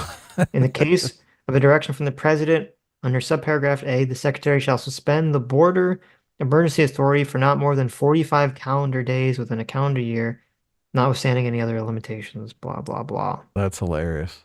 Okay, so this actually, so that gives the president, so that doesn't answer the question, the first question. It just creates, it basically gives the president the authority to tell them to stop the Stop not shutdown, letting people in. right, for I have an 45 election to days. win. Those people need mail-in ballots immediately. There you go. Yeah. Can they just have a stack of mail-in ballots at the port of entry where these people are coming through? There you Wouldn't that go. be best case scenario for the Democrats? Right. Look, these are jokes, Sitch. Doesn't look, we're allowed to joke about this stuff. YouTube changed the policy, okay? Sitch is reading. Here, I'll read a I'm super reading. chat. Okay, here's a guy. This is a very useful guy. Bill Mellingen he's a correspondent from Fox News. He says, "My highlights of the border deal. No amnesty or legalization of anyone already in the United States. Okay, So that's far, good. I haven't seen that either. Number two, funds an increase in ICE detention capacity to approximately 50,000 from the current 34,000. So, okay, that's good. What was that one? I missed it. Funds an increase in ICE detention capability Okay. to More ice money. 50,000. At the 7-day rolling average of 5,000 encounters per day, or 8,500 in a single day, the DHS is required to shut down the border and turn away anyone who crosses. No new asylum claims will be allowed, and anybody crossing will be removed. Would end the whole idea of, quote, I made it to U.S. soil, so you have to process me. That would be over. Border Patrol would not process the illegal crossers, and they would be removed. No asylum claim permitted unless it's made at a port of entry. Okay. That seems to be what we read too, with the exception of the torture thing. This does not mean that the 5,000 are, quote, allowed in before this authority kicks in. Single adults would be detained, families would be released via alternatives to detention, and asylum cases would be fast-tracked to months rather than years under a new, rapid, expedited expulsion system. Those who fail would be quickly removed from the United States. Those who initial pass would be released with work authorization and a 90-day supervision until a final asylum claim is determined. The shutdown authority does not drop until crossings decrease significantly in the days following the shutdown. Okay, I gotta see. I'm curious to see the specific number for that one. Significantly tougher asylum requirements and a higher credible fear standard, including 3 bars eligibility. 1, criminal history. 2, could they have resettled in another country? 3, could they have resettled somewhere else in their own country? Just saying you're scared to return home will no longer be enough to pass initial interviews. It appears that legislation would move asylum claim decisions away from immigration judges, instead have them be handled by USCIS, which is what, yeah, that's definitely, well, at least with the torture thing, that's what, or during the emergency shutdown, that's what would happen. 1.4 billion in FEMA funding available for disbursement to NGOs, municipalities, but some of that money doesn't unlock until key border security metrics are hit with ICE detention beds, ICE and Border Patrol new hires, and at least 1,500 deportation flights. So some people don't like that because they're interpreting it as funding to sanctuary cities, which I believe it's supposed to be funding to dealing with all the immigrants that certain municipalities have to deal with, before they're processed. Yep. End the use of parole releases via CB1 app and ends parole for illegal crossers between ports of entry. That's good. Keeps humanitarian parole as it was originally intended. Medical procedures, court cases, etc. Yeah, that's got to be a giant strain on the whole parole system. Jesus. Right. And keeps the current Biden administration parole program in place for Cubans, Haitians, Venezuelans, and Nicaraguans. So I guess, yeah, they get special treatment. I know the Cubans do. I don't know about the other countries. What the Probably specifics because are all for the that. Cuban voters in Florida, and That everyone is needs the Florida reason. as a swing state. That's 100% the reason. There's going to be 50,000 new visas for legal immigrants over 5 years. Funding to hire more ICE deportation officers, Border Patrol agents, USCIS asylum officers, and greatly increase the number of deportation flights. That's good. No unaccompanied minors can be removed, and some of these minors will receive attorneys either pro bono or taxpayer funded. I don't know how I feel about that, but it's more of a tricky question. Well, what do you do with unaccompanied minors? You put them up for adoption. Okay. What are you going to do? I mean, they're kids. I think kids are don't you want kids? The kids are the best opportunity to be assimilated. Right. And some catch and release, but not all, because it doesn't end it for families. So I guess if you have a family here, it changes the procedures already. And unaccompanied minors. Okay, so here's some questions we have. So I want to look for it. Number one, what's the age for unaccompanied minor? Two, when they say family, what do they mean? Is it like direct family or is it like my cousin's uncle, right? Yeah. I have a feeling there are people in America that have thousands of children. I don't think, yeah, well, right? Exactly, right. Just tell them Jose's your dad. Okay, so those are the two. That's what everyone else does. Questions so far. Oh, good. There's a provision. Oh, the DHS will have 90 days to set the new system in place before it takes effect. Okay. There's a provision in the bill that would allow the president to suspend the shutdown. We talked about that. Context. The border has seen at least 5,000 encounters almost every single day the last couple of years. Wow. Okay. So this bill is saying that 5,000 average for 7 days is enough to come into effect. Immediately. Wow. Immediately. And this guy's saying that they've had 5,000 encounters every day for the last 2 years. That's so insane. That's crazy. Fox News is told by the architects of this legislation that the status quo right now is that when the border is overwhelmed, it's release everybody. But they say this bill switches that to when the border is overwhelmed, remove everybody, which definitely that would be superior option. The legislation has provisions in it that will upset border hawks and immigration activists at the same time. Now we wait to see how both Democrats and Republicans respond. So far, many House GOP measures have expressed displeasure, and at least one Democrat senator has as well. That's 3,650,000 people in the last 2 years. 3 million. That's 1% of the That's 1% of the population. Right. Of America. Yeah. That's some numbers, man. Mm-hmm. All right. You work on your thing, and I'm going to read some super chats. You do. BW85, member for 15 months. Free Will Seeker says illegals are counted in the census, adding to electoral college votes and House seats. That's why Dems don't want a citizen question on the census. Yeah, I completely agree.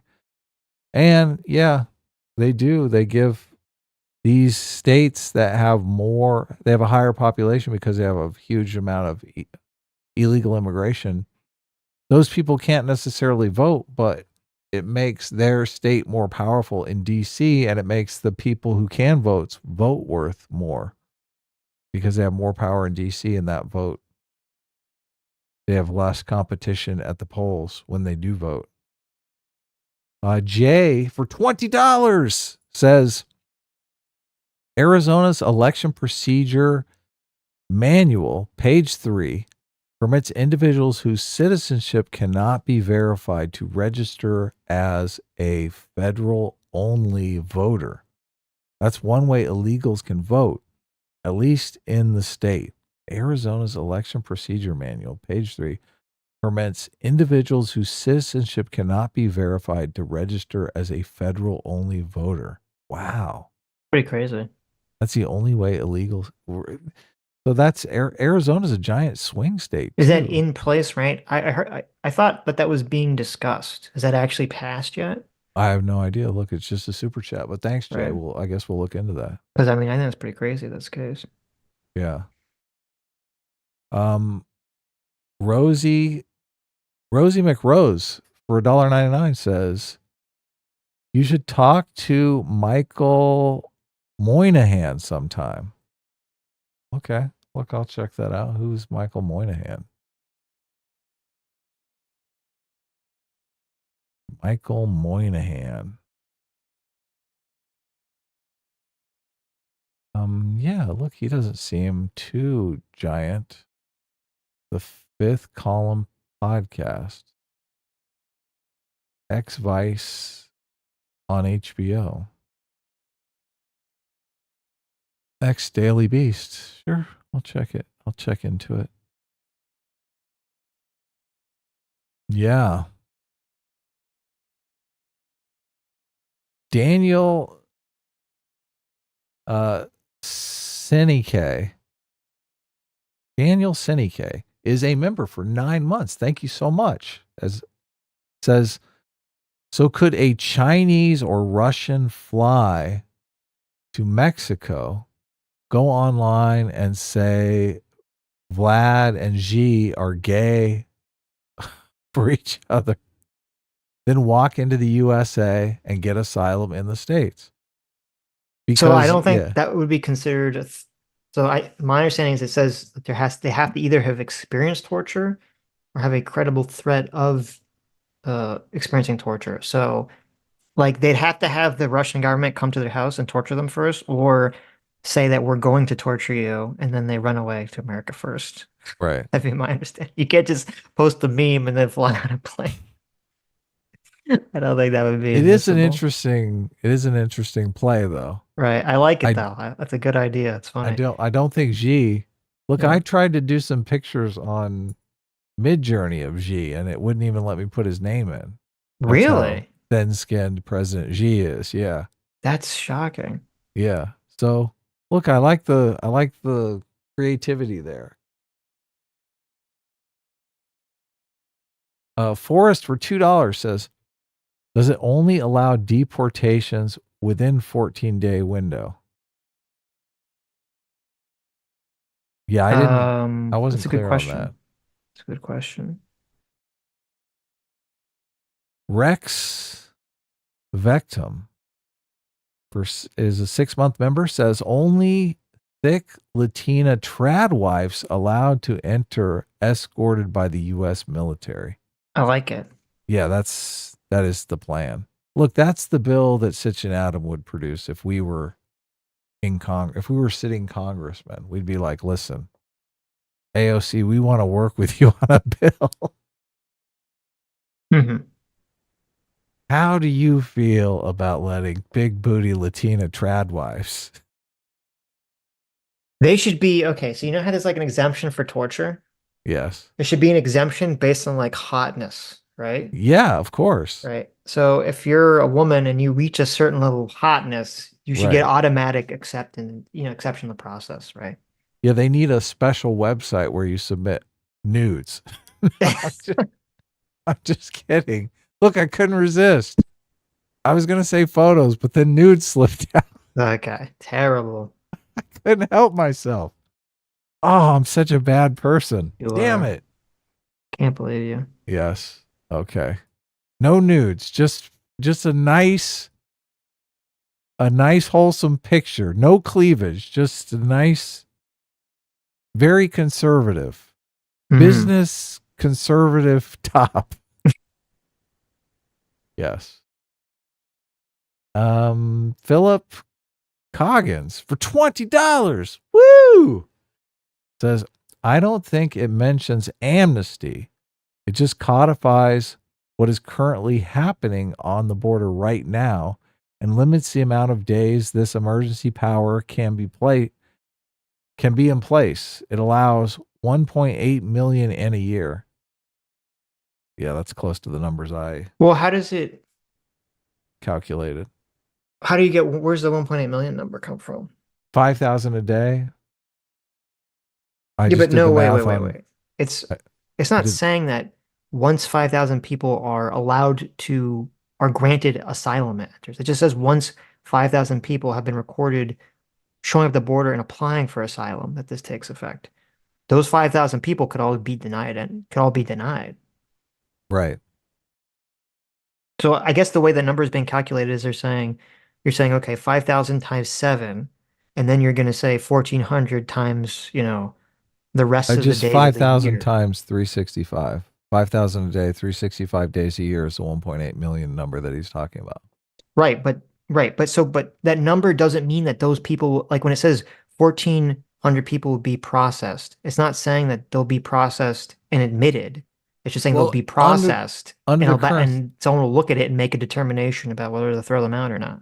under the current system, they are being processed. They're given a court date, and whether they show up for that court date is who knows. At least with this change, those people will not be admitted. Yes, right. Yeah, which That's what is I'm saying. good. Yeah. I'm That's saying not amnesty at all. saying that the like 1.8 million people are allowed in the country is not accurate.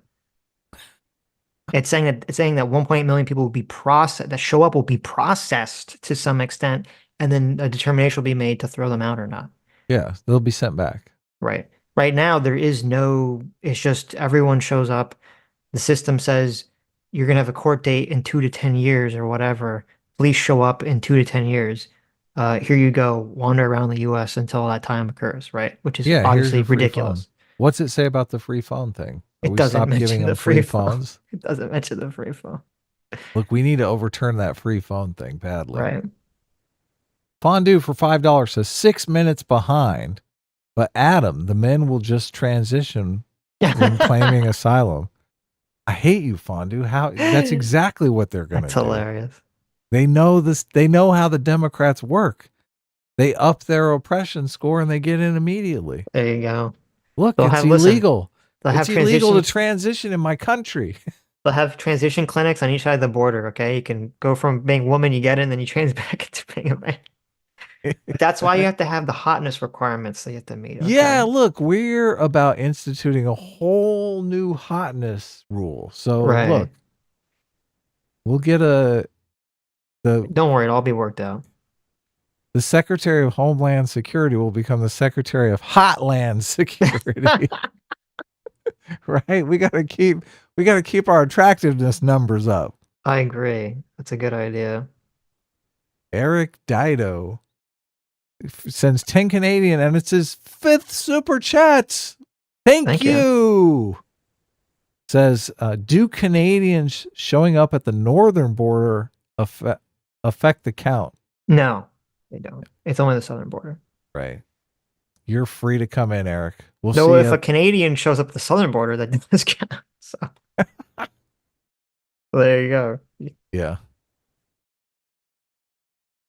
Waffles for the People is a member for 10 months, almost 1 year, almost moving to that slick black pyramid.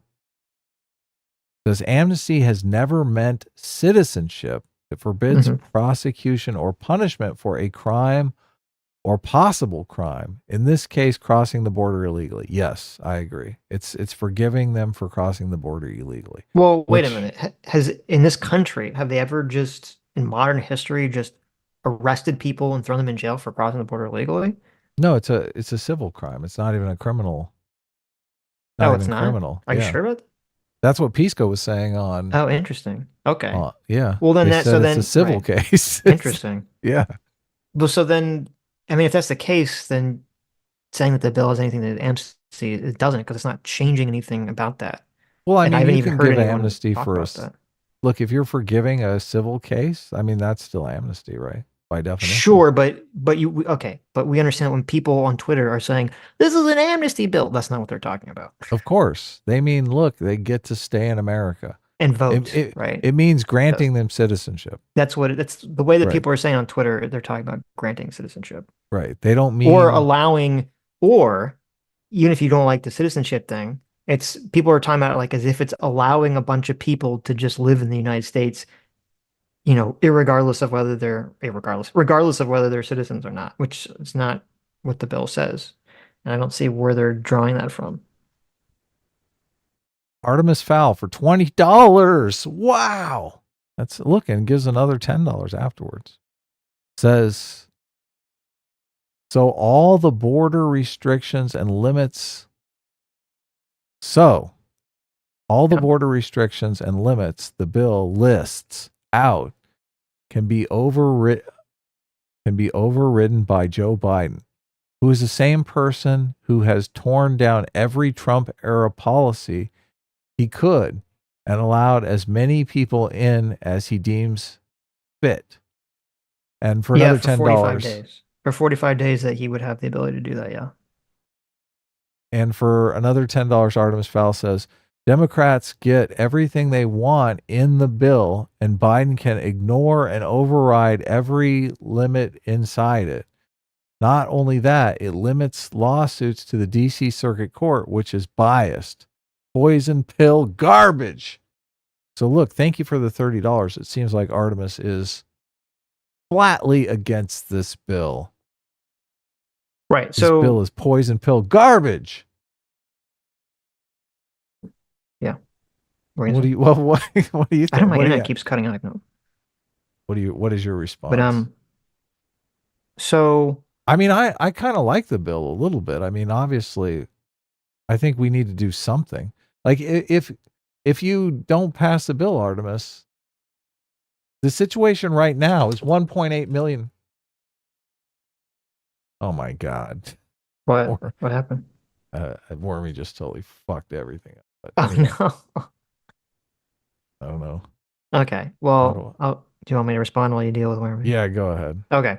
So yeah, regarding the lawsuit thing, yeah, like having it so that if you want to sue the government over this law, having it be in the DC district, as I said, I don't know if that's like a standard thing for these kinds of laws. It does seem kind of unusual to me, but I don't know enough about it to comment on that. Obviously, the DC district is presumably more biased to the left, though it still has the capacity to go up to the Supreme Court, which obviously leans very much to the right. So I wouldn't get rid of I wouldn't not sign the bill, or wouldn't not vote for the bill based on that alone. Regarding Biden's ability to the 45-day thing. Yeah. So it does say, as we read, it does give the president, any president, the ability to suspend the emergency actions for 45 days total. Which I'm not a huge fan of that provision either. But if Joe Biden did that, oh, it looks so bad. He would guarantee that Donald Trump won in the election, right? Because Joe Biden, and this is why I'm not really worried about Biden doing that, because the whole thing that's going on right now is basically everyone's acknowledging that there's way too many illegal immigrants. Even the Democrats, left, even the left, which is pretty surprising. And so Congress right now is telling Biden, you got to shut down the border. Biden's saying, I don't have the authority to shut down the border. You have to make a new law that gives me that authority, right? And I think he's doing it just strictly for optics reasons, because he's like, I got a huge voter coalition that's going to call me racist as soon as I do that. You have to force me to do it. You have to give me political cover, so I can say, look, the racist Republicans made me do it. Right. No, I agree with you. That's part of what's going on here too, as well. Yes. They want to, the Biden and the Democrats, they want to have their cake and eat it too. They want to actually help shut down the border, but they don't want to piss off all the hyper progressive leftists that will call them racist. Who've been calling shutting down the border racist for the last 10 years. Exactly. Yes. Right. Borders are racist is part of their coalition. Yes. So that's why that would be my guess about what's the political, what's the word? Positioning of everyone here. Calculation here. Right. So if Congress did pass this bill, which by the way, so far seems like the overwhelming majority of Democrats are in favor of. if Congress passed this bill and then Biden immediately was like, I'm suspending the emergency action because I want more illegals, that would look He's never going to so do it. bad that he would probably immediately just lose the election there. Okay. Like his poll numbers would just crash. It would look so awful, and there'd be really no way of defending it. So I'm very skeptical that that action would actually take place. Yeah, a lot of the Democrats, and the reason why this is changing so rapidly is because of this situation where the Democratic cities are actually feeling the pain from the immigration. So a lot of the Congress people are saying, "Look, I'm going to lose my fucking district here. This is affecting me." So I can't play this national team politics if I lose my seat back home. So things are moving very rapidly in this situation. So it's not like every single person on the team has kind of different motivations for where they are. Like I said, Joe Biden's motivation is I need 70 million Americans to show up at the next election and vote for me as president. And since we've had this narrative that the borders are racist and anything done on the border is done strictly because you're a racist, I don't want that accusation to be leveled at me. So I need political cover. Please give me political cover. And that's what he's looking for. But the Republicans are saying, look, you've been hitting us with that racist stick pretty hard. We're very upset about it. And I don't feel like we want to give you political cover for this. Yeah. Mm-hmm. Right. And also, they want to increase their chances of winning the election. Of course. Obviously. Yeah. So, yeah. You got something to say? No, I can't find the definitions, and it could be in the law itself, not in like the current existing law about the family requirements yet. So, but anyway, what were you gonna say? The cheerful cynic for $5 says, Adam, your pro-immigration argument is just the line go up meme that conservatives like Carl, aka Sargon, always make fun of. Well, so Carl is on a completely different planet than me as far as like Carl's interest is cultural.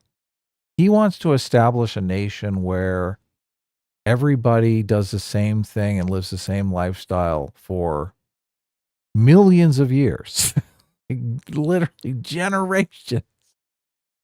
That's not really a goal of mine. I want to see humanity. I want to see in your lifetime, hopefully you're younger than me, the cheerful cynic. I want to see in your lifetime you having the opportunity to immigrate to Mars and doing something fantastic, starting a brand new planet. So look, we have a different outlook on these kinds of things. So, but we want to create a new, like a lot of our prosperity comes from technology. So yes, I want the line to go up. The line should go up. So, and if people in America, which I do think is a problem, I think a lot of these people who are born in America, they have a completely different mindset about an entrepreneurial spirit. They're basically all commies who just want to live off the government. If we need to renew our entrepreneurial spirit by immigration, then I'm not opposed to that. If, like, for me, America is an idea. And if people grab onto that idea from Ecuador and they say, look, I have an entrepreneurial spirit and Ecuador sucks for me because it's going to take me 6 months before I can start a business. And there's no, like, that's just a Mount Everest in the business community. I can't climb Mount Everest to start my business. I'm going to go to America and I'm going to make America a better place. Look, I'm down with that. We need, it's like if you're having a party and a bunch of super cool people show up, you're not going to turn them away at the door. You have to be born at this party to get it. But anyway, look, if your outlook is you're worried about the culture changing, I'm worried about the culture changing as well. Everybody has a breaking point. Sitch and I both are are very pro assimilation. I think people have to adopt the American cultural ethos, ethnicity, whatever you want to call it. American ethnicity sounds weird, but I guess it is an ethnicity. Then you got to do that. So it You says want to chime in or regarding the family thing. It says it seems like it's only saying it says an adult alien including a head of a household. So it seems like it's only talking about heads of households. So that'd be mothers and fathers. Would be have some alternative pathway to get in. So I don't know. I don't think that would apply. That probably would not. Assuming heads of household, mother and fathers, if their children are citizens or been granted asylum in the country already. So that shouldn't apply to that many people. I would imagine.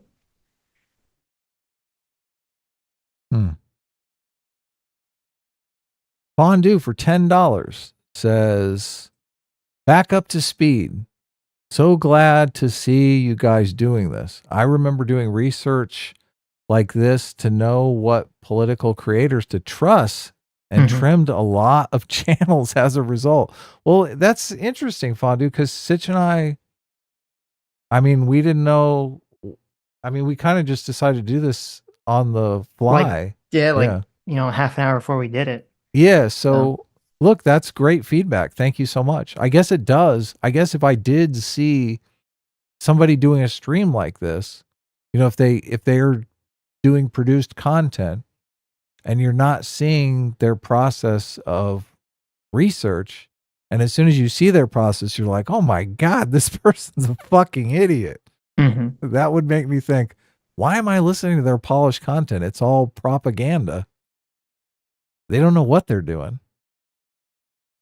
Well, if you guys like us to do more of this sort of just live trying to figure things out, make sure you leave a comment saying that you liked it.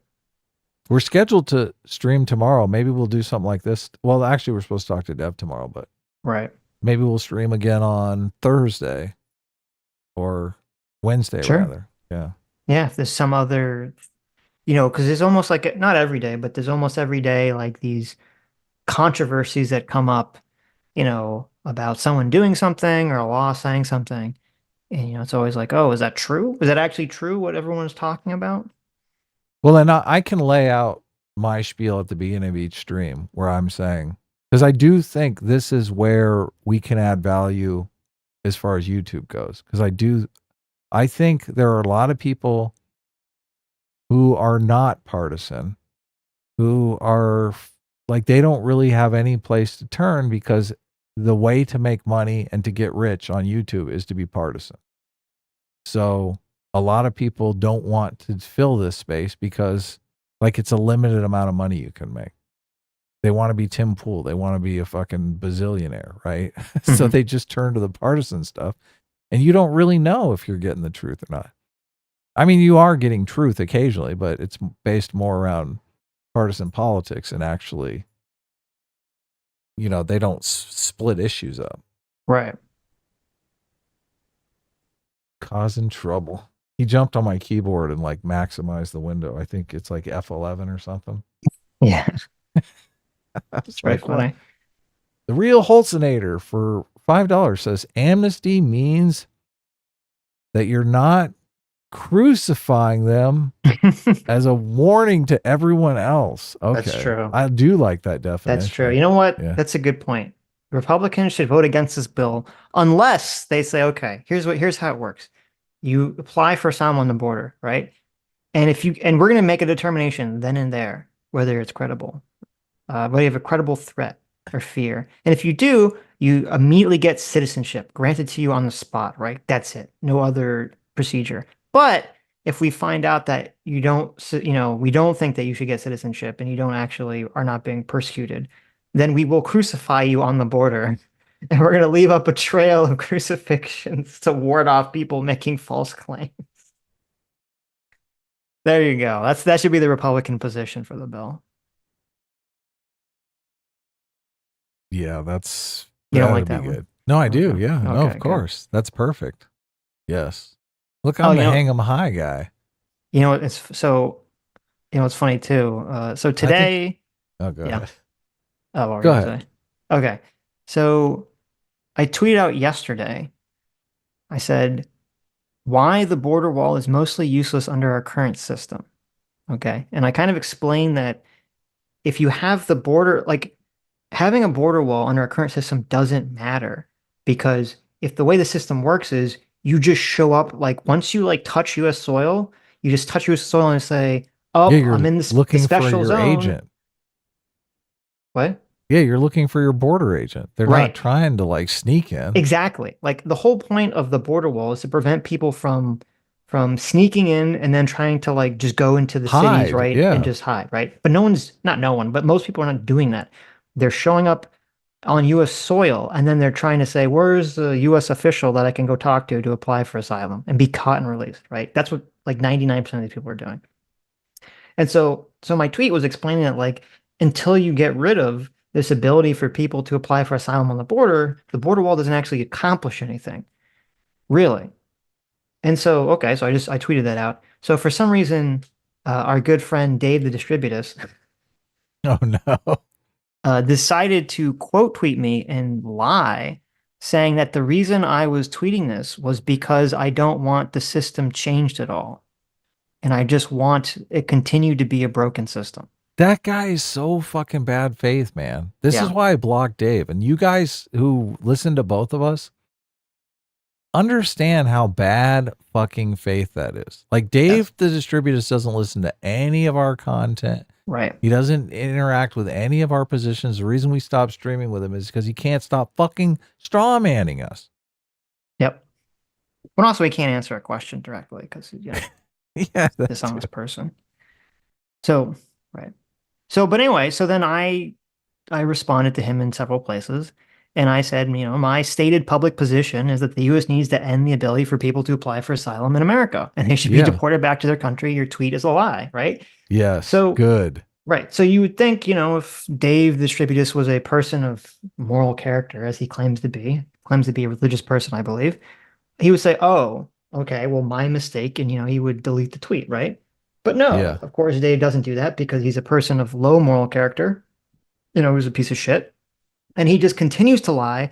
And because he's not man enough to admit he was wrong, he now engages in this weasel thing where he claims that he has the secret ability to read my mind, and that my position about ending the ability to apply for asylum is just a lie that I just made up Oh my at the God. currently because I guess I want to win. Even though I've been saying this for like the last 3 months on stream, I guess I just made it up just now because I want to win a Twitter argument with this fucking retard. So, He did the same thing with us on affirmative action. I said, dude, we're not in favor of affirmative action. yeah, When we're talking about affirmative action, we were talking about when it might have been necessary in the past. right, Neither one of us think it's necessary now. right.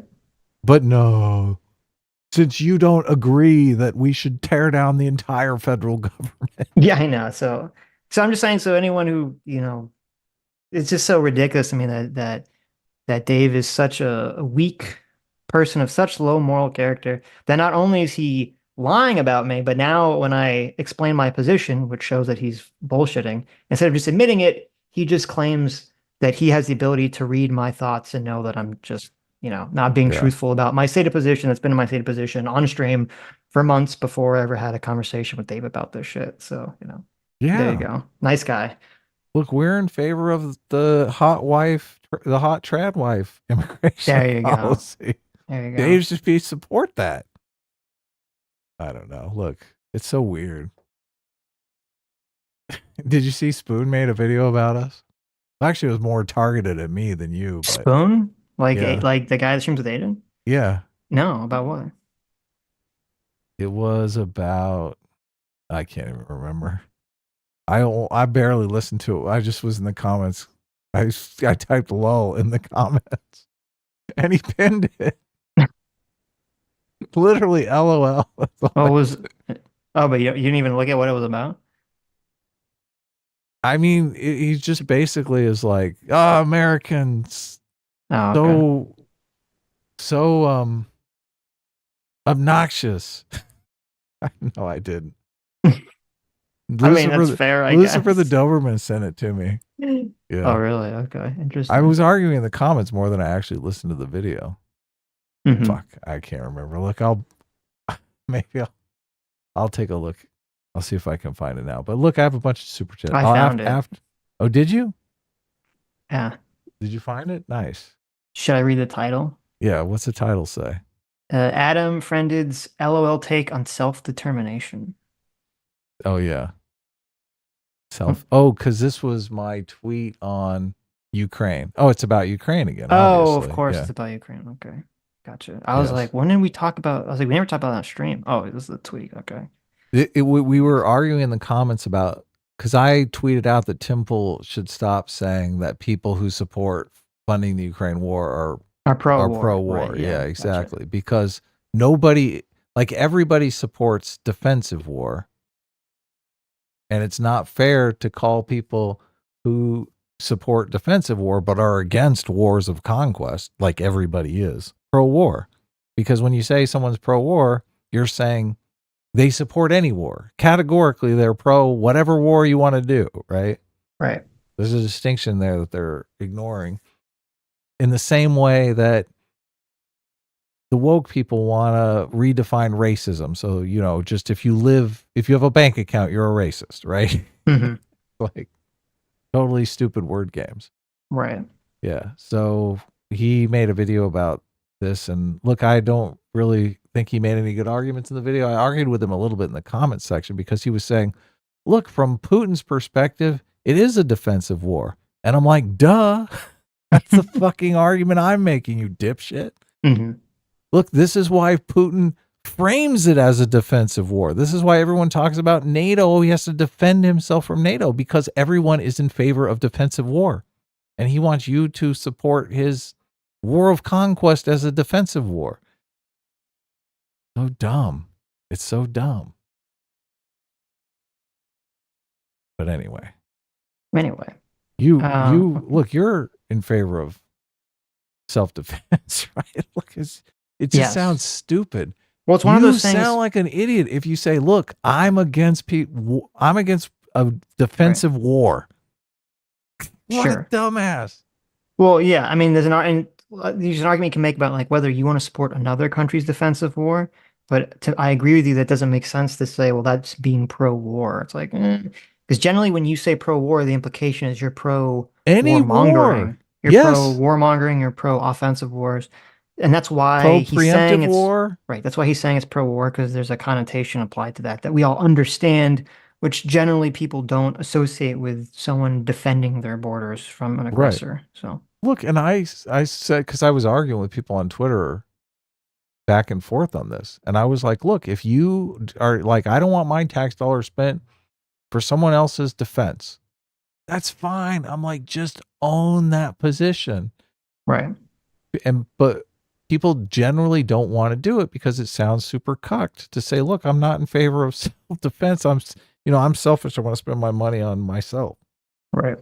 So they try to twist it. They're like, listen, I'm not in favor of proxy wars, which I'm like, there you are doing it again. Now all of a sudden they're not defending themselves. They're a vassal state of America. Sure. Yeah. Anyway, we don't have to talk. Listen, I understand. Listen, if you're saying that like you can be in favor of a country defending yourself and not want to pay for it, that's fine. Yeah. That's not really what we're talking about. What you were talking about in the tweet was just the framing of saying, well, if you do want to help a country defending itself, then that means you're pro-war. Yeah. So that's the only thing. It's just people get like kind of like messed up in these conversations where like someone uses a term to describe something. And you're like, well, I have a problem with this term you're using to describe this thing. You're using a term incorrectly because there's some emotional baggage associated with it, right? And it's a cheap rhetorical trick. Sure. And then people who don't want to do the thing or don't like the thing for other reasons get sucked into the argument when it's like, well, that's not what we're talking about. We're talking about this one very specific, narrow thing.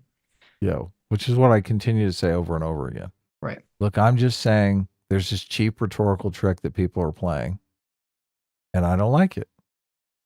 I don't like it for the same reason I don't like the cheap rhetorical trick that woke people play on racism. Dotems for $5 Aussie says, I was curious. It looks like there are only 3 years since 1960 had annualized numbers that would hit the 30K PW with no years that would hit the 35K PW. What's that? What's the PW? I don't know. Password? Dotems, what's the PW?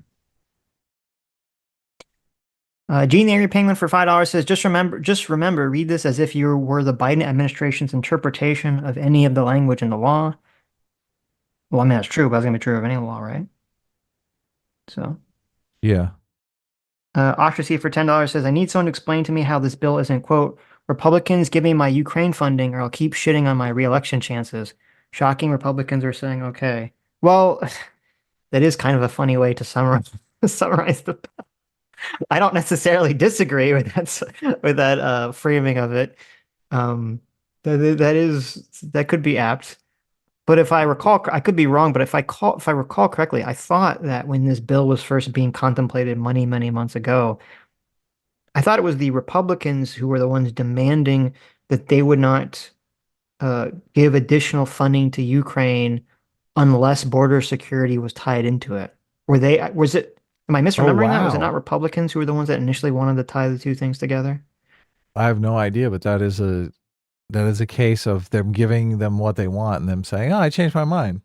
I don't remember if that was the case or not. I thought that's what was the case. Like, but this happened many, many months ago when all this discussion started. Solo for $5 says illegal entry is a crime. Illegally overstaying your visa is civil. Oh, okay. Interesting. I'm not sure about that. I'm not 100% sure about that. Pisco was saying that coming in illegally and getting your court date is also civil, not a criminal offense. That's what Pisco was saying. So I don't know. Sure, but I guess my question is like, so when people illegally enter the border, like the punishment is if they're found to not be granted asylum, they're deported. It's not like they put them in jail first and then deport them, right? I've never heard of that. Yeah, I don't know. Yeah, I don't know if they deport them immediately. So I guess we're wrapping up. Thanks for helping with the super chats. Yeah. We found out everything we wanted about the bill? Are we supporting the bill or not supporting the bill? I mean, I think supporting it's. I mean, you got to do something. People in the chat are saying that I was correct. They wanted, in order to get more funding for Ukraine, they were saying you need to harden the border security and stuff of that nature. Oh, okay. Is Ukraine funding tied to this bill? Yes. Okay. And there's some Israel funding, I believe, too. But okay. We didn't read those parts though. Right. We just want to know about what's. I don't know. Happen. Yeah, like you can, if you don't want to give them money, like okay, I'm not going to argue with that position. That's whatever, if you don't support the bill because you're against the Ukraine or Israel funding, that's fine. Right. I think obviously something needs to change. If 5,000 people a day are coming in now, and this bill says they're going to put a stop to that immediately because that's going on, look, sign the bill. I don't think it's going to happen though, because we're in an election year. So, but I'm saying it should happen. Yeah. Well, actually, I don't know because they don't actually need. Well, it depends. They don't need that many votes from Republicans. They only need a couple Republicans, I think, or like a handful of Republicans to vote on those. So they could pass it then. Theoretically, I don't know if there are a handful of Republicans that would, because if they do vote on it, they're going to get shit on pretty hard. Yeah. So. Especially if Biden wins the election, they're going to really get shit on. Speaking of shit, Death by Sloth for $2 says, this is in the Streamlabs, leftists never take into account that city sewer systems have a maximum capacity. With so many extra people straining the pipes, this could be a major health and environmental hazards if they burst. Leftists don't give a shit. There you go. Thank you. True. Sulla says that it's both. It is criminal, but they just don't prosecute. Which, okay, that's not surprising to me if that's the case. Good. Give him a criminal record. I like that. And it affirms my suspicion that Pisco is a partisan hack and doesn't know what he's talking about. Right. Unless he was talking about visas specifically. I don't know. Well, he might have been just conflating the two for Right. they could win a Twitter argument. Regardless, doesn't really matter too much to this bill, but Get out there, yo! for 2 months, says the American struggle with illegal immigration has always puzzled me. In Australia, if you suggested scholarship for illegals, you'd be laughed at. Yeah, that's the way it should be. You Are should people be laughed who's at. suggesting scholarship for illegals? All the leftists, all Oh, the really? commies, yeah. That's not good. All the American commies. Got a huge Hassan Piker problem, Sitch. Keep in mind what we do every Sunday, trying to deal with our American issues Right. here. Oh, per Also, week. Dotem's weighs in. Per week. I'm assuming it's much easier for Australia to. Oh, per PW was per week. Yeah, 30K per week. 35K per week. Holy shit! There was weeks where I hit 30K a week. Oh, that's where we are right now. I see. Oh, per week, not per day. Okay, never mind. There are only 3 years since 19. Okay, so we're definitely in like a record high situation. So there you go. This is one place where Zahan has got it wrong. Zahan was saying that illegal immigration from the South was going to start drying up because of demographic issues. Maybe this is like the last push because the demographic issues are to the point where the country's central governments are kind of breaking down and law and order is breaking down. So we're getting a lot of people coming because the demographic situation just has become untenable. Yeah, it was. Well, I guess it would depend. I mean, I'm kind of in like uncertain territories about whether I believe Zahan's. Yeah, me too. Yeah. Yeah. He's gotten a lot right. So, right. So like Zahan thinks that Trump can't possibly win. I don't see that.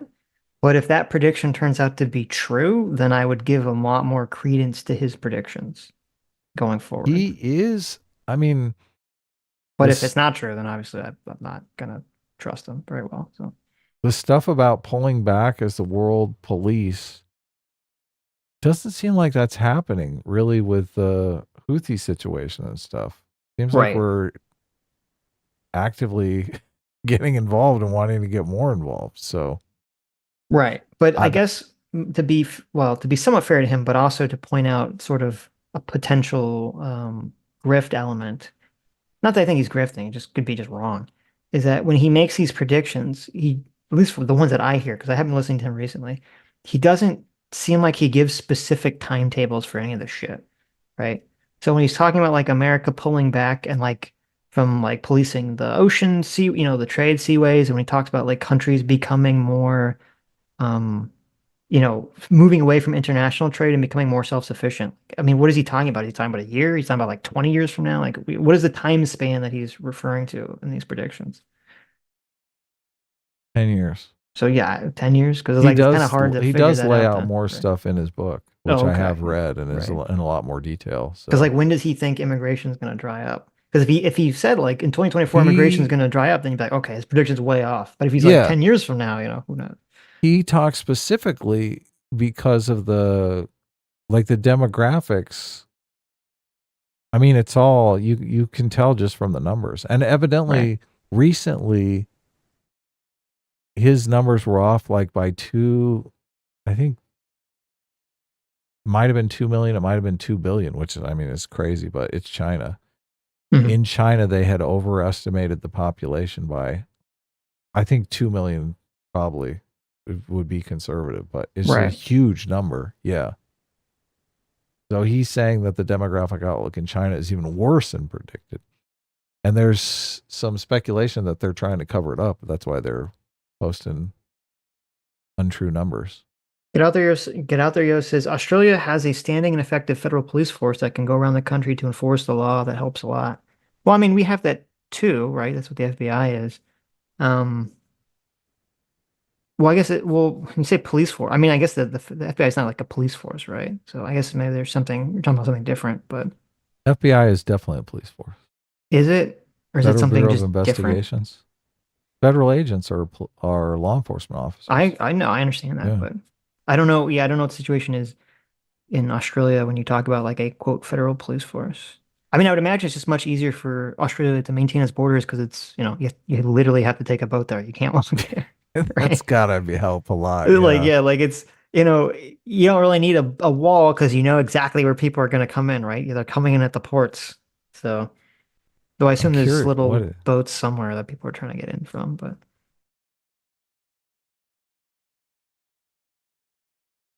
Looking up the population of Oh, Pisco's in Mexico. chat if you want to have him on. He didn't like that you called him partisan hack. Oh, really? Yeah. Pisco. You gonna go tattle to Destiny if we invite you on? You gotta be nice to us. Come on here. Uh-huh.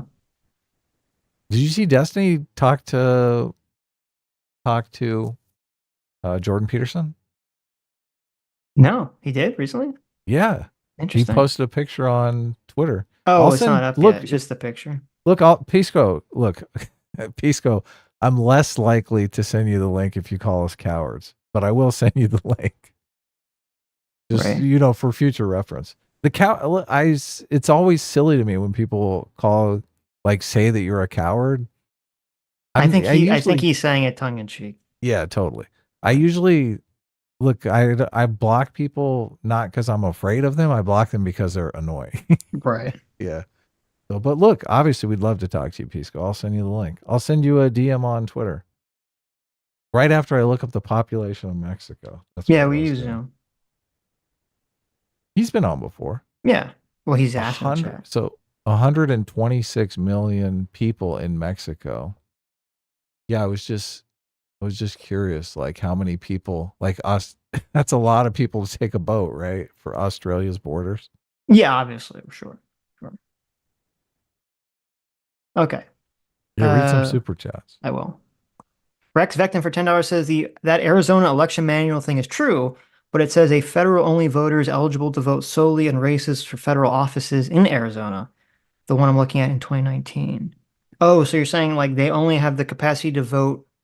Well, can they vote for president or they can only vote for like the state senator and the state representative? Which, by the way, I don't think they should be able to vote for anything, but that is pretty wacky. So. Caleb for $10 says Biden claims he would immediately close the border after signing.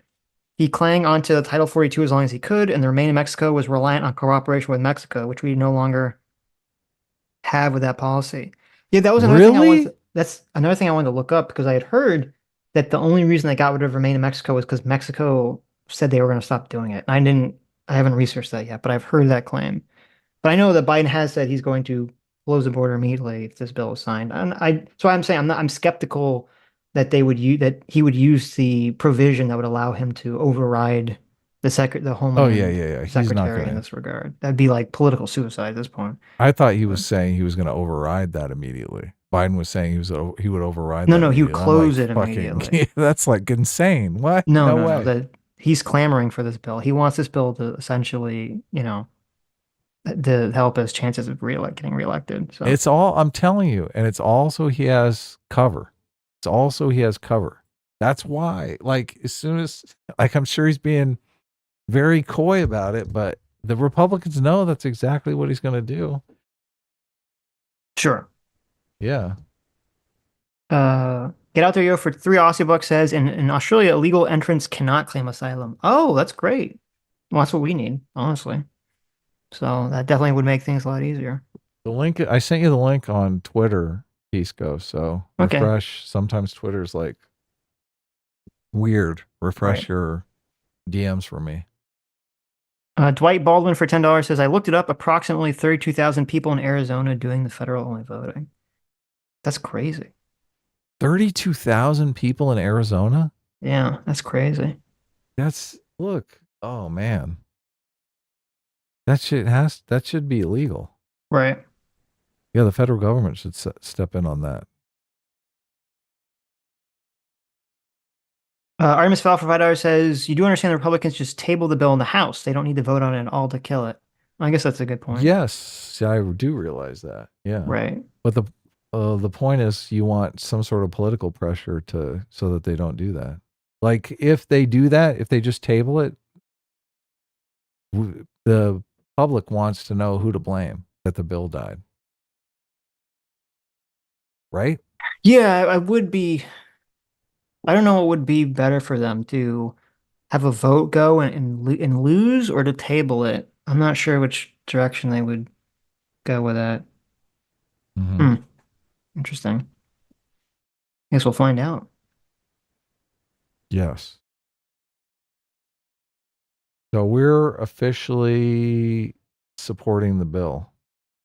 Yeah, I think so. My position so far in the bill is that it's not as strong, anywhere near as strong as I would like it to be. Obviously, I'm in favor of completely removing the ability for people to apply for asylum on the border or by showing up completely.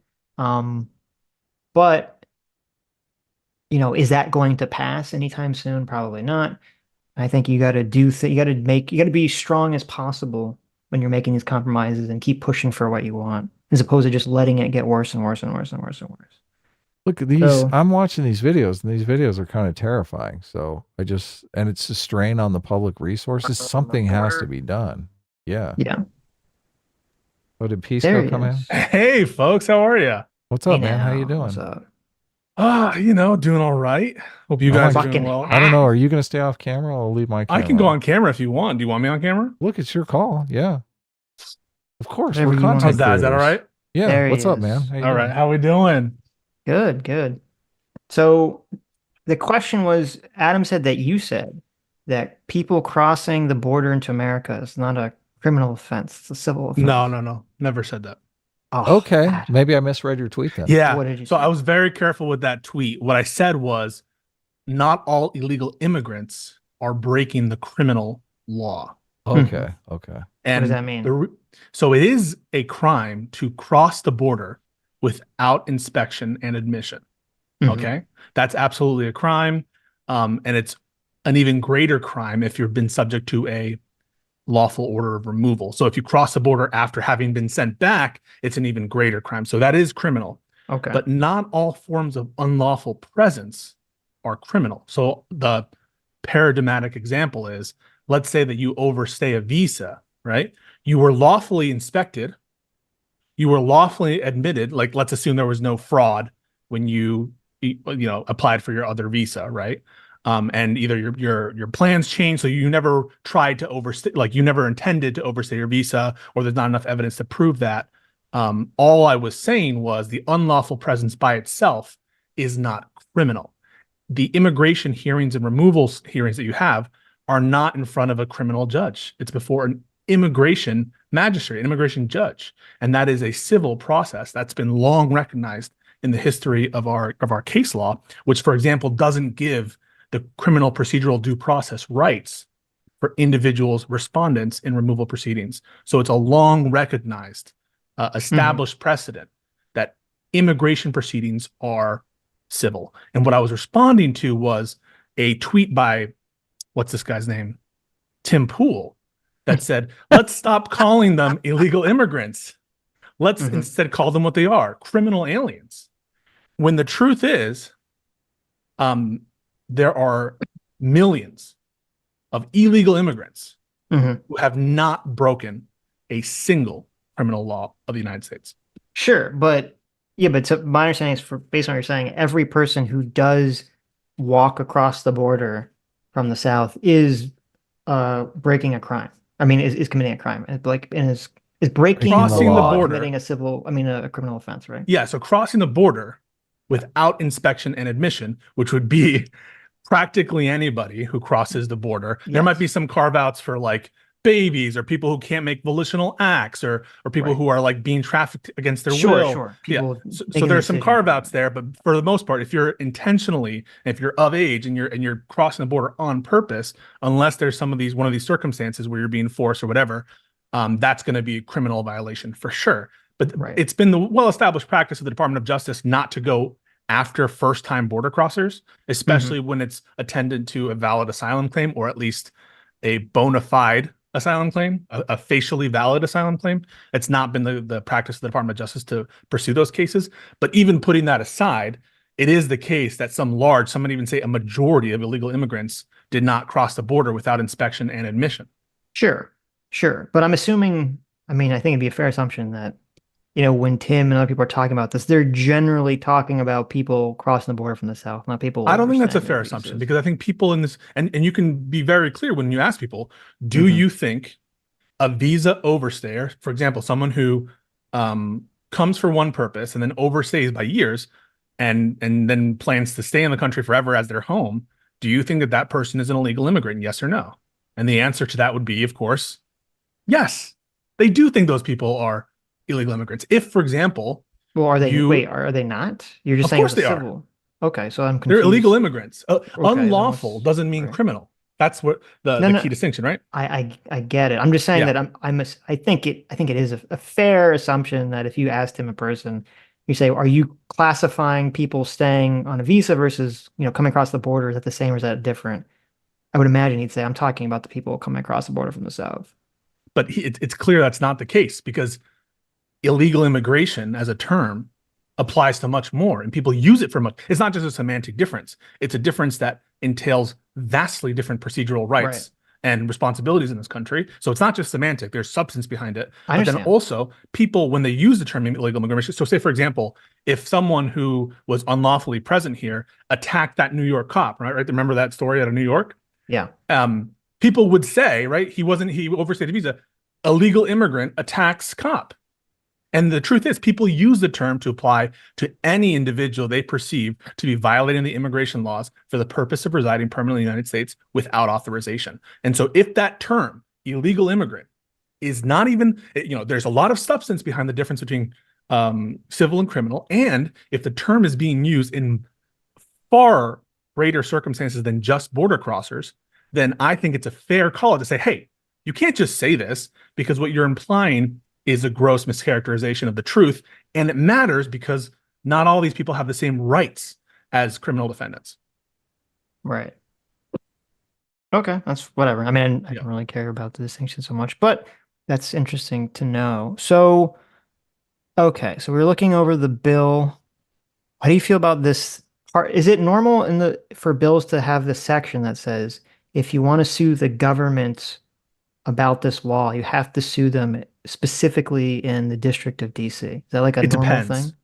So in some areas The of law, district. I'll give you an example for like trademark stuff, Hmm. right?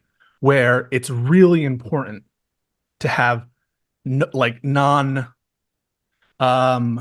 violating non-circuit splits, right? They might channel you into certain courts, right? So this is a new emergency authorization for authority that wasn't there before. And that authorization has incredibly large implications on the whole country. And so it makes perfect sense for the lawmakers to limit any judicial review of the law itself or regulations made pursuant to it to one place. This is here where you are going to challenge all of your constitutional challenge, things that are examining or questioning the validity of this statute or regulations made pursuant to it. And that way it's streamlined. We don't have these circuit splits where the Ninth Circuit says one thing, the Fifth Circuit says another thing, and there's these incompatible rulings about the president's authority over the whole of the border. It removes those problems and any kind of jurisdictional question where people are fighting over, is it proper here? Is the venue proper there? And it just makes it clean. It says this is the one place you sue for the validity of this law. And the reason why it's not a big deal is because most of the big cases are going to the Supreme Court anyway. So it doesn't really matter for procedural purposes. And in the actual application of it, most of the people subject to summary removal do not have access to judicial review at all. And so it's not what the detractors are making it out to be. It's just a common sense provision that's in other places in federal law where we want to focus the attention into one particular pathway procedurally, so we can avoid circuit splits and inconsistent rulings on matters of national importance or where circuit splits are really problematic. Okay. Right, because the idea was, oh, this is done because that district is more, left leaning, so that's why they put it in there. That doesn't really make sense to me, because even if it's the case, right? Even if it's the case that it's more left leaning, all the important challenges are going to be channeled up to the Supreme Court. And the Supreme Court is 6-3 conservative. So it's never going to be the case. And you saw it with the Fifth Circuit ruling too, right? It's not enough for you just to go to Fifth Circuit. Okay, you have an injunction for a week or something with some ridiculous holding from the Fifth Circuit or some ridiculous holding from the Ninth Circuit. but it gets funneled up to the Supreme Court. These big immigration issues almost always go to the Supreme Court. The Muslim ban, the rescission of DACA, the rescission of the Remain in Mexico policies. All of these big cases go to the Supreme Court on administrative procedure grounds, on constitutional grounds. And so for anyone to claim nefariousness because of the venue provisions or the jurisdictional provisions in the statute, it's crazy. It's to avoid circuit splits and to channel everyone to one court system. And why would they just randomly pick Texas, right? Why would they just randomly say, all right, jurisdiction Texas or jurisdiction Vermont? Like, is it supposed to be random? It makes sense to have it be in DC in that context. Mm-hmm. Okay. So once the emergency powers activate, because there's so many people crossing the border, and they talk about how the border still has to, at a minimum, process at ports of entry 1,400 people. Yeah. Do you know if they're processing them according to the emergency powers restrictions, or are they processing them according to the normal restrictions where they can still ask for, asylum granted on, that they're being prosecuted by the cartel or whatever? Those would be subject to normal asylum procedures. The big benefit of this power is to just throw people back who aren't going through our ports of entry. That's the big fear. The big fear is there's a reason that people who aren't going to the port of entry aren't going to the port of entry. It's because they don't want to be captured. They don't want to be in removal proceedings. They don't. So this would highly, highly prejudice even more than already, right? Because just by crossing the border right now, you're ineligible for most forms of adjustment of status, unless there's some particular ground, right? Like, it's very hard to adjust your status if you cross the border illegally, okay? Just right now. So it's already highly prejudiced to cross the border as a legal matter. But now it's even, they're like, not only are you highly prejudiced as a legal matter, but we're just going to throw your ass back if you try to cross the border. That's what they mean by close down the border. It's just like these summary proceedings that are essentially unreviewable, and we just throw you back. Now, it is true that you have to process people who show up at ports of entry, but that's always been the law. Anything less than that would be saying we're getting rid of asylum law, right? Anything less than we're continuing to do asylum would just be like revoking asylum in the United States from the southern border. So unless you guys are willing, okay, if you're in favor of that, I'm not in favor of that. I'm not in favor of getting rid of asylum. I think there are very good policy reasons to have asylum. But just to be clear, if you're against that provision, you might as well be against asylum or something very close to being against asylum as a whole. Right. So yeah, because so my understanding, the problem is right now, people will come across the border, not at a port of entry. They go find, or they're captured or found by Border Patrol. They go into these proceedings where the person claims asylum because the cartel or whatever's after them. And then they say, okay, well, here's a phone, we're going to call you in like 2 to 10 years to have your hearing to make this determination, go off in America until that time happens where we could determine whether your claim is accurate or not. Right. That's what people talk about when they're talking about catch and release. So this is what they're talking about. Usually people are NTA'd pretty close in time. So an NTA is a notice to appear. And a notice to appear is a charging document that says alleges removability. You can think of that as like the equivalent of an indictment for immigration purposes. So people are NTA'd usually pretty quickly and close in time after they cross the border, but sometimes there's a delay. There can be delays for sure. It's been known to happen. And there's a group of people who claim an asylum or people who are crossing the border who are thrown into mandatory detention. And there are actually provisions of American law that purport to that some might think suggest it's mandatory for immigration officials to forcibly detain anybody who crosses the border illegally or who fulfill certain conditions, which a lot of immigrants do or border crossers do. They don't have the manpower to do that. What's that? They don't have the manpower to do that. That's exactly right, Adam. Yeah. The problem is, as just a matter of practical, empirical reality, as has been attested to time and again by the Border Patrol, by DHS officials, they do not have the capacity to handle all of these people in mandatory detention. There's no other option. 5,000 people a day. Can you imagine? They're not allowed to do. Yeah, exactly. They're not. What do you do on day 2 when you have 10,000? That's day 3. You have 15,000. And so what the Department of Homeland Security says is, listen, we cannot detain all these people. We are going to have to use our discretion.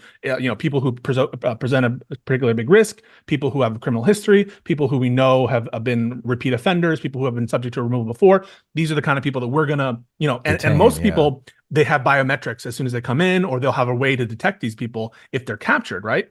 But there's a reason why not everybody is detained at the border, and why some people are released on their own recognizance is if you were to try to apprehend everybody, you would run out of physical room. We don't have the money. You don't have the manpower. There's not enough resources to do this. And so the options are A, kill them or kill them all when you don't have space. B, throw them back across the border, which is illegal currently. It's illegal to do that. You can't they're in America. They are legally entitled to certain procedures. You can't just throw them out, okay?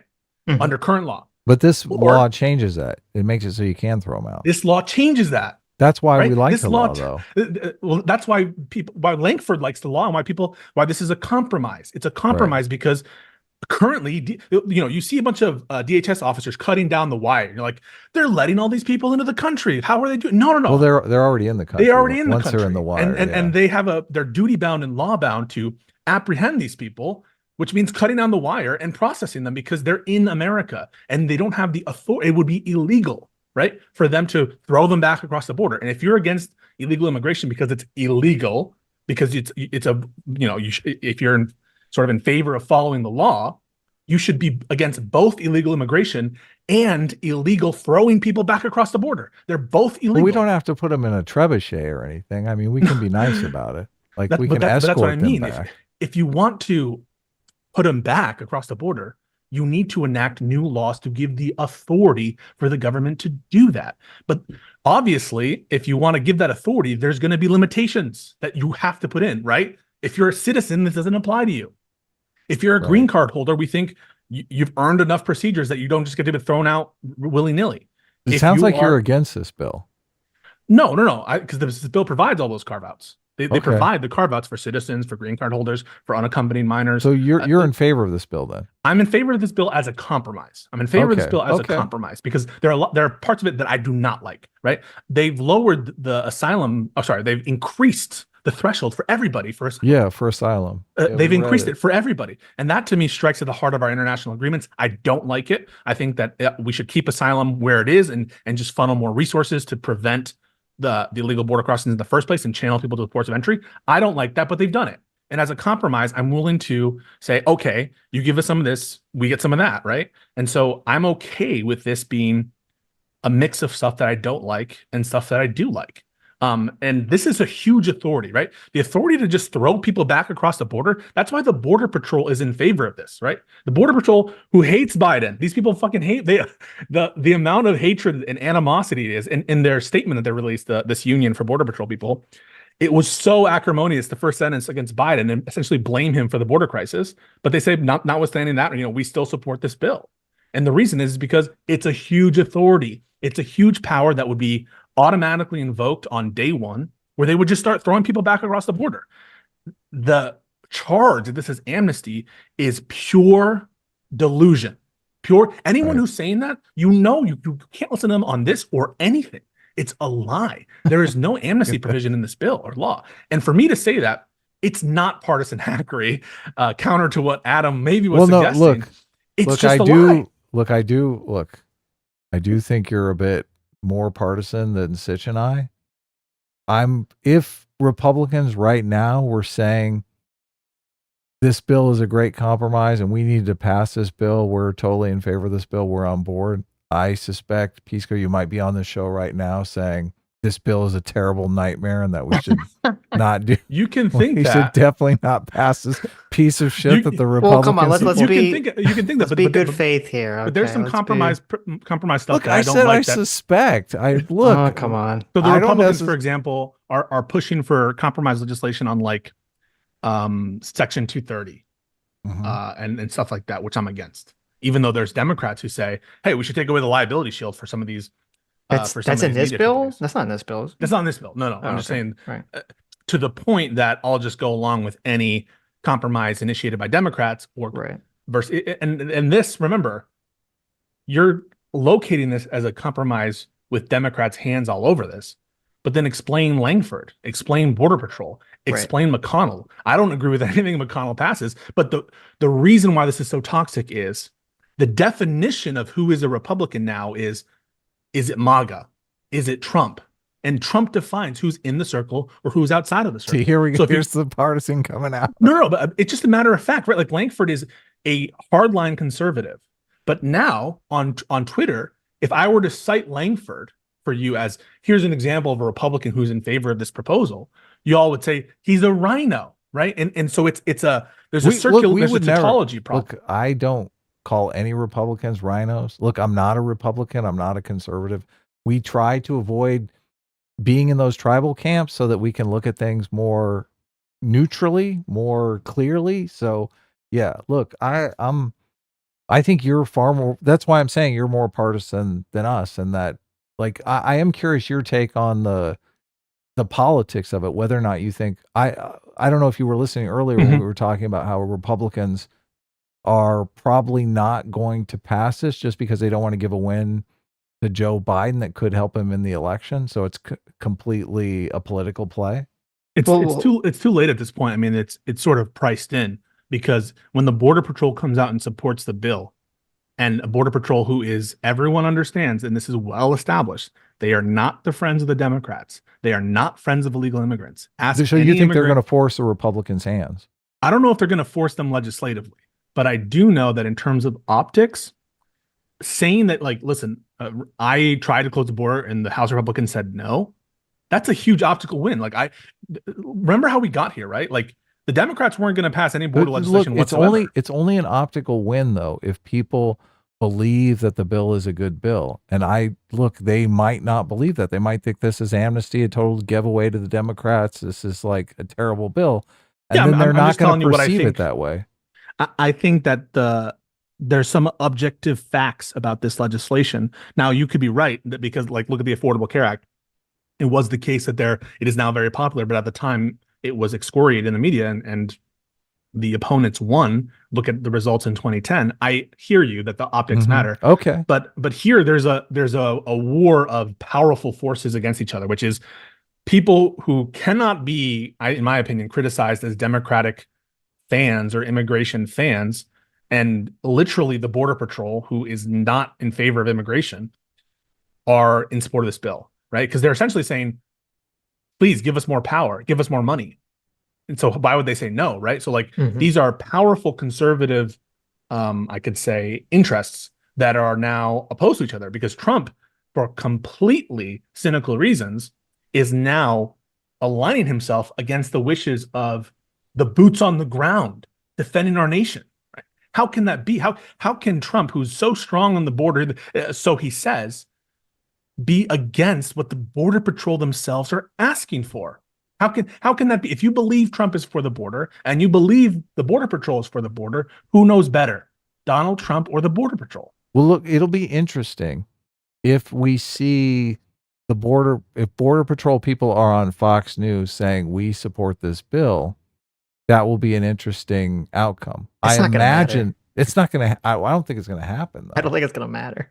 It may not matter. We're in a position, unfortunately, where if Donald Trump and a lot of other Republicans come out and say it's an amnesty bill, that's all that matters. It doesn't matter if every Border Patrol person in the country says that they're in favor of the bill being passed. We'll see, but I don't think it's going to make a difference. I agree that, like, Trump has a big hold on the Republican Party, no doubt about that, 100%. But this isn't a fight for the soul of the Republican Party. That battle's been won by Donald Trump years ago. So that fight is over. Anyone still fighting that war, I don't know where you've been. Go talk to Nikki Haley. But Nikki Haley is still gonna. I mean, she's probably gonna win this primary. She's still hanging in the race here. Isco, what are you talking about? I think absent disqualification, I think that you're not going to see that. But okay. There's another part of the bill that I want to ask you about, which is that, so when we're reading through it, it sounded like it was saying that even when the emergency powers kick in and they can basically throw people out when they catch them and not at port of entry. Now, it sounded like they were saying that that doesn't apply to if someone comes not at port of entry and says that they're trying to escape torture from their government.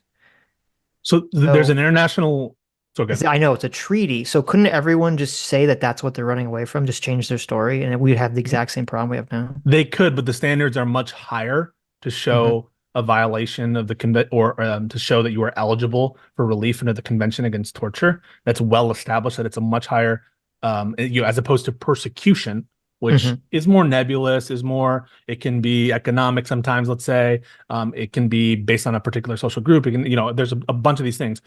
For Convention Against Torture, you have to actually show a likelihood that you are going to be tortured.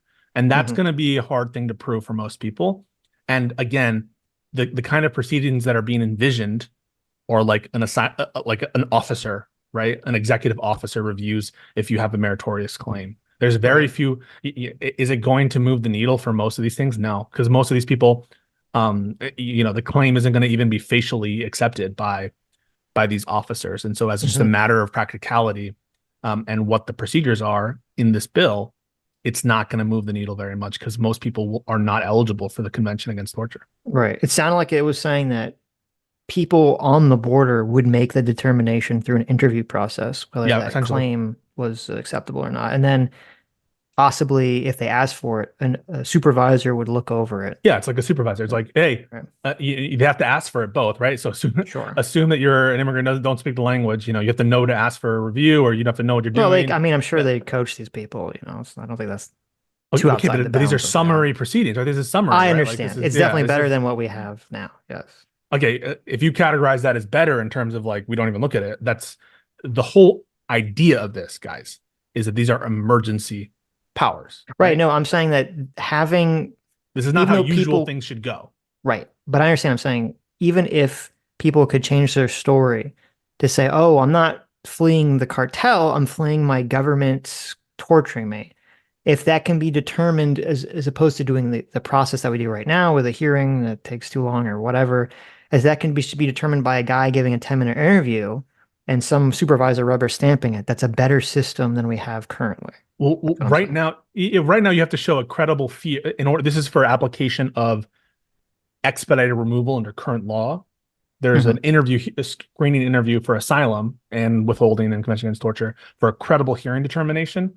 And there's one officer and then a supervisor. And then if the supervisor rejects you, you can still go to an immigration judge. I think this would cut off the immigration judge. I'm not sure about that, but you can fact check me if I'm wrong. Yeah. I think you can cut. And remember, these are different agencies, right? The immigration judge is a officer of the Executive Office for Immigration Review. That's under the Department of Justice. That's why the Attorney General can pass all these regulations, because they have a role in the immigration process. They're like the judges is under the Department of Justice, and the enforcement, the police, the prosecutors, those people are under the Department of Homeland Security. And so you cut off potentially, right?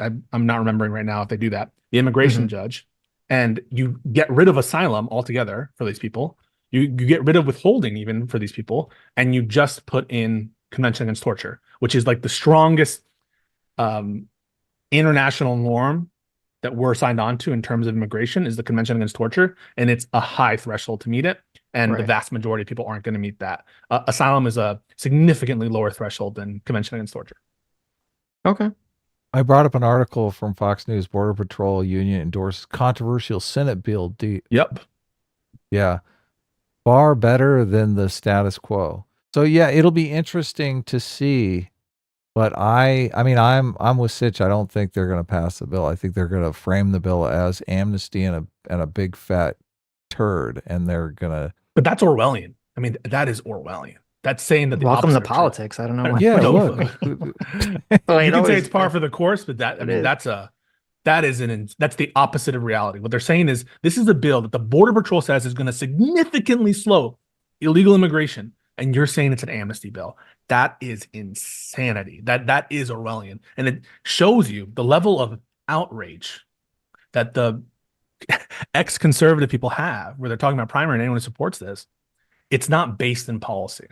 Sitch, can you think of a time when Democrats have basically done the same thing just to tell our partisan friend here that, look, this is par for the course in politics? Well, I mean, it's like, every time we cover people complaining about the, parental rights and education bills or the CRT bills, Oh, yeah, you're right. I would consider all these things to be like, obviously partisan hackery. But I that's why I mean, to me, I guess me and Adam's more like cynical. To me, this is all just, I don't agree with Republicans doing this, but it's just like, I'm not surprised by it. It's all par for the course. And I don't agree when the Democrats do it with the CRT bill either. Sure. But that's why if you want to make that politics is a team fine. sport. Listen. People's primary motivation is to get their presidential candidate to win the election, unfortunately. So I'm just trying to get Pisco out of the partisan bubble here. Right. There are times where Democrats are unhinged, for sure. I'm not here to say Democrats are always hinged or lefties are always hinged. There are times where they're like catastrophizing stuff or blowing things out of proportion. That is the case, 100%. But that doesn't mean that it should be allowed to do that. Oh yeah, of course not. And also, now obviously you'd be legally allowed to lie. You're allowed to lie for sure. Sure, but this shouldn't be morally acceptable. Correct. Yeah. Right. What I want to address, though, are some of the claims that Biden already has this authority. If you believe that Biden and the Department of Homeland Security has this authority, you're just not tracking with the law or with reality, or you've been lied to. Okay. Mm-hmm. This is new. This is new authority. If you don't think it's new authority, I give you 3 points of reference. Number one, if this is not new authority, why is the Border Patrol in favor of it? Why does it say it's good? Are they lying? Are they making shit up? 2, if this authority already existed, why didn't Trump exercise it? Why, if he's the biggest pro border person there has been, why didn't he exercise his authority to summarily throw people out of the country? There was a shit ton of illegal immigration under Trump, a lot, big spikes. There's a bigger spike right now, but there was a huge spike during Trump's administration for sure. And number 3, if legislation is not required, why did House Republicans push for this negotiation in the first place? Why did they say that we need to have new authorities for immigration in order to have these fundings of Ukraine and Israel? Those are just the practical points of reference for you to consider. The actual legal argument is the suspension power as part of INA 212 sub F is not limitless. Okay, the way that courts are going to read that probably, and the way that Trump has tried to protect his invocations of that power is through making significant carve-outs that would like totally destroy the whole purpose of this law that we're about to pass, or that they want to pass, right? And remember, for Trump's Muslim ban version 3, there were carve-outs for asylum seekers. There were these big, massive carve-outs because he wanted to legally protect the law. The people who were crafting the third version of the Muslim ban weren't stupid. They were carving out those things specifically because they knew that they were vulnerable for legal challenge. And so the Supreme Court likely, if they were faced with someone who just, like a president who just said, we're closing all the border for everyone under no cited authority and just under 212F, that's not going to last forever. And it's going to be incredibly vulnerable to legal challenge. That's why this is absolutely not something that Biden can do right now. There are set procedures for expedited removal that are incredibly different than summary removal. Okay. And I promise you, if someone tells you otherwise, they are either misinformed or lying to you. Well, okay. So I guess, I was confused by our previous conversation, hearing what you're saying now, because, we talked privately I don't know, for like 10 or 15 minutes last week kind of about this. And my understanding, I guess, walking away from the conversation was that, there was this lawsuit that came up regarding the Muslim ban, when Trump was president, and that the Supreme Court ruled on it, and that they gave the president pretty broad authority to, kick people out of the country or to potentially shut down the border to some extent. And that, it's just kind of like very general and very broad. And that, so, Biden could try to do this on his own and just see what the court's saying. But obviously he'd want a law more specifically, so, he doesn't have to go through that process. Yeah. So there are a lot of reasons why he might be against that, even if you could say listen, I'm here to tell you and agree with you absolutely, Sitch, that under Trump versus Hawaii, there's broad authority that's been delegated to the president to suspend many or any class of alien from entering to the country, 100%. But that suspension power, if you read that as a suspension power, doesn't necessarily mean the power to summarily remove.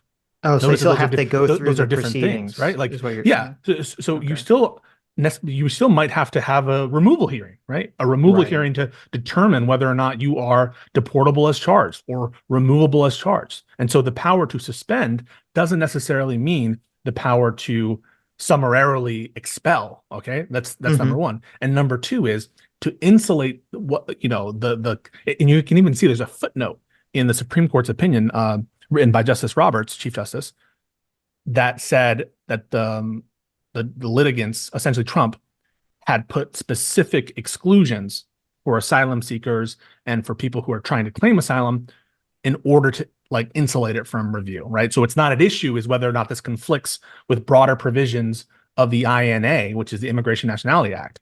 What they said was this Muslim ban is totally harmonious with the INA, but they might not say the same thing about a use of 212 sub F to just get rid of asylum law, or a use of 212F to just stop all immigration of all kinds indefinitely, right? So that is why I think that people are over blowing the power under INA 212F, and it's not the case that if Biden just did this, it would be free from judicial challenge. Okay, so just to be short. Okay.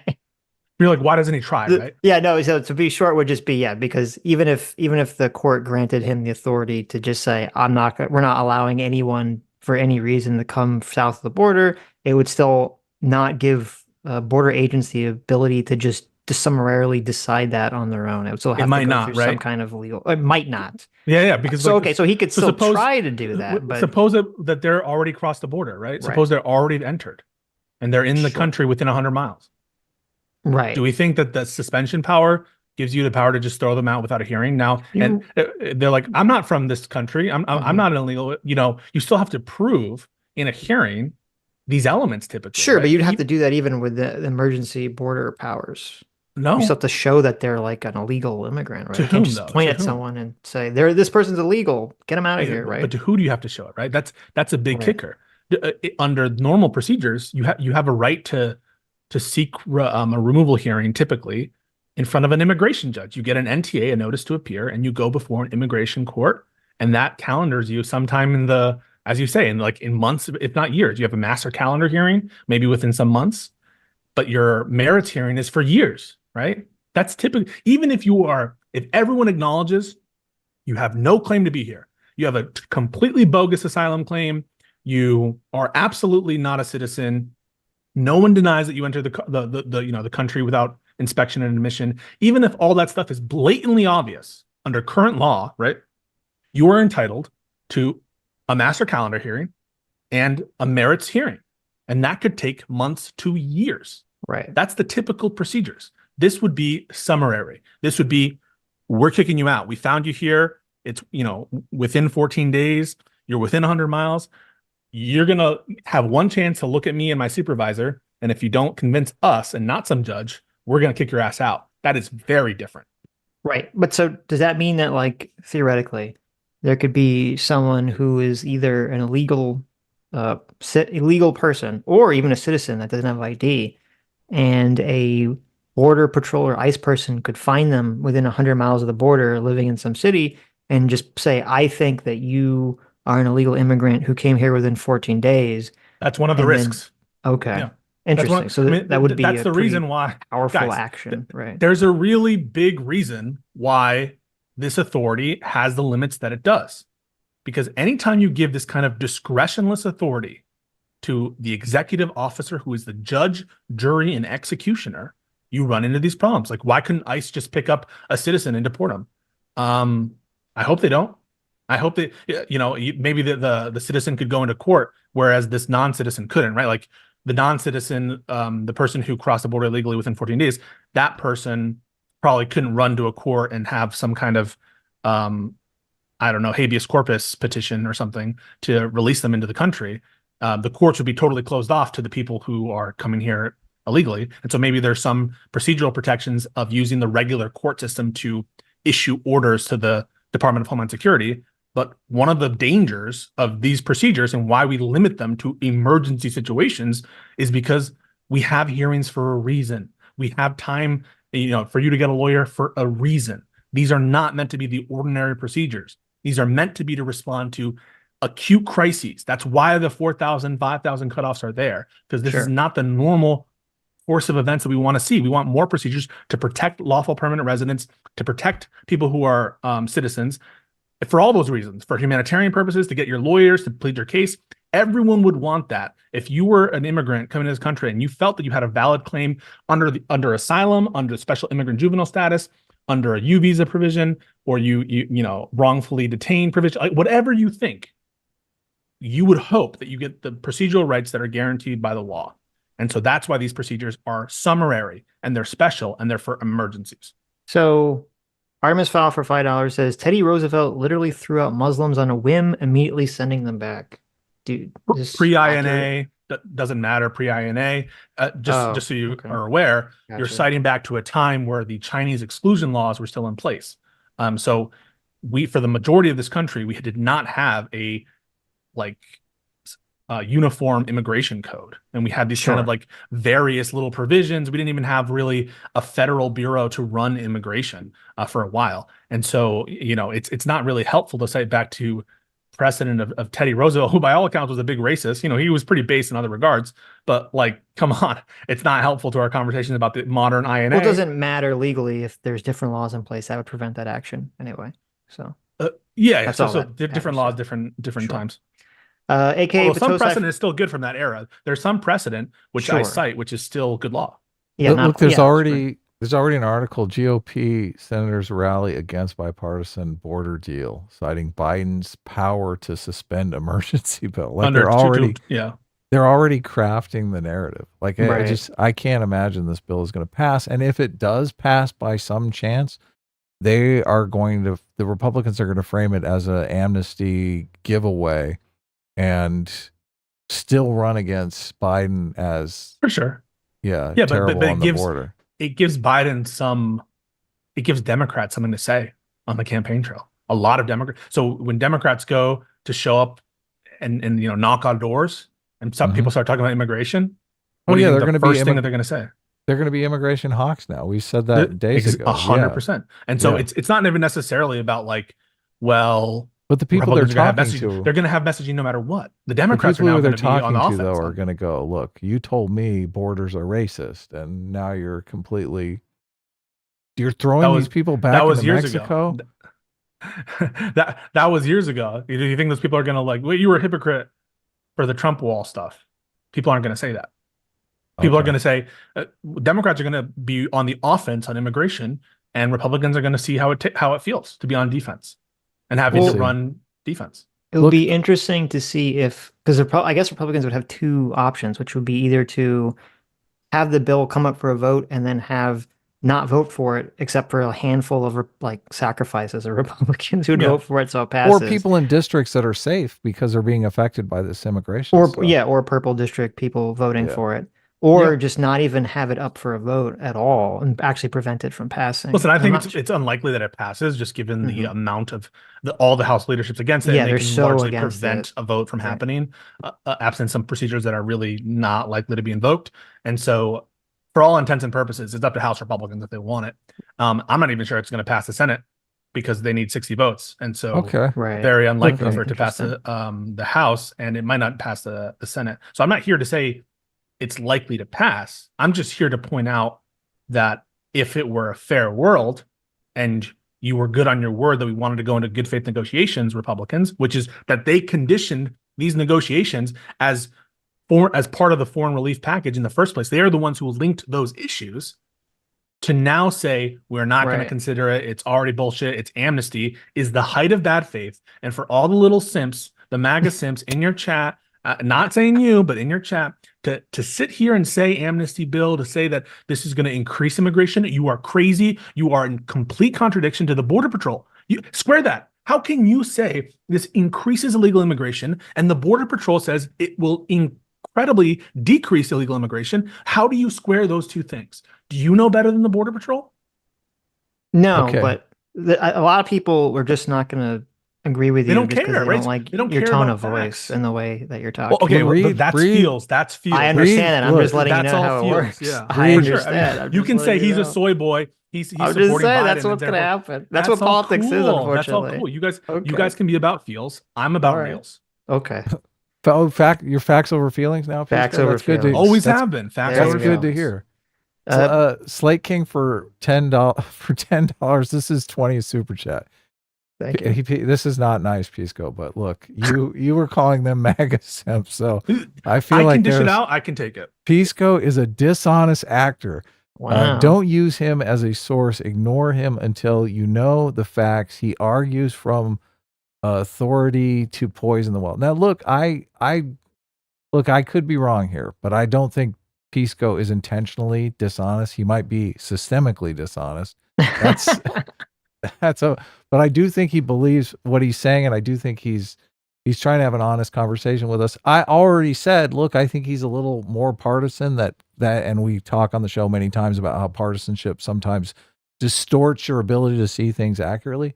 I don't think Sitch, I don't disagree with a lot of the stuff he's saying, and he seems to be realistic about the Republicans are going to not going to pass this bill and don't want to pass this bill for political reasons. So, but we went over the bill for like 2-3 hours before he ever came on. So nothing he's saying. And you didn't find amnesty there. I mean, if you think that there's an amnesty hiding there, they read the damn bill. They would tell you. I know that Sitch and Adam would absolutely tell you if there was amnesty provision in it. There's just not. Look, and he told the truth about the situation with the criminal thing. Like he was not. Look, I misunderstood his tweet, and he explained it, and we worked it out. So, look, it is what it is. So, thanks for coming on, Pisco, and you're obviously entitled to think he's this. So. No, 100%, 100%. And if people listen, I would love to debate the merits with if there's a conservative lawyer out there who wants to debate the merits of this going on. Or on any of these issues, people think I'm biased on Section 3, on issues related to immigration and the Texas situation. I'm happy to discuss at length with people. I've never been more open to vigorous debate with people who disagree with me. If you look at my X, half of it is me responding to people who are saying I'm a shill or whatever and trying to address it on the merits. But here, I promise you, there is no meritorious, this is an amnesty bill. Now you can say, I don't want to give, listen, if you want me to give the take for you, I can say it gives new visas. And I don't like new visas for people who are like 50,000 new visas. I think that's bad. It allows for government paid lawyers for minors under 13, right? It allows for the government to actually pay for immigration lawyers for people under 13. That's right. There's something in the bill like you don't like. Or you could say, I don't like foreign aid. And so even if this border bill is decent for immigration, I don't want to have it be tied to Ukraine or Israel. Right. And for that reason, I'm against the bill. That's why Bernie's against it, just so you know. Bernie's against the bill, just to be clear. There are some Democrats who are not going to vote for this bill. Right. There are genuine reasons you can have. Why are they against the bill? Because either one, it gives money to Israel, and they're accusing Israel of genocide, Joe. Right? Yeah. They're tying the issues. But keep in mind, they're tying them because Republicans literally asked it to be tied. They said we're not going to do Israel or Ukraine if we don't combine it with border funding of some kind or border security package or legislation. And so you cannot accuse Democrats or Langford of improperly tying this to foreign aid if you're the ones who tied it. But you can say that I'm against it because it is tied. That's 100% fine if you want to say that's your position.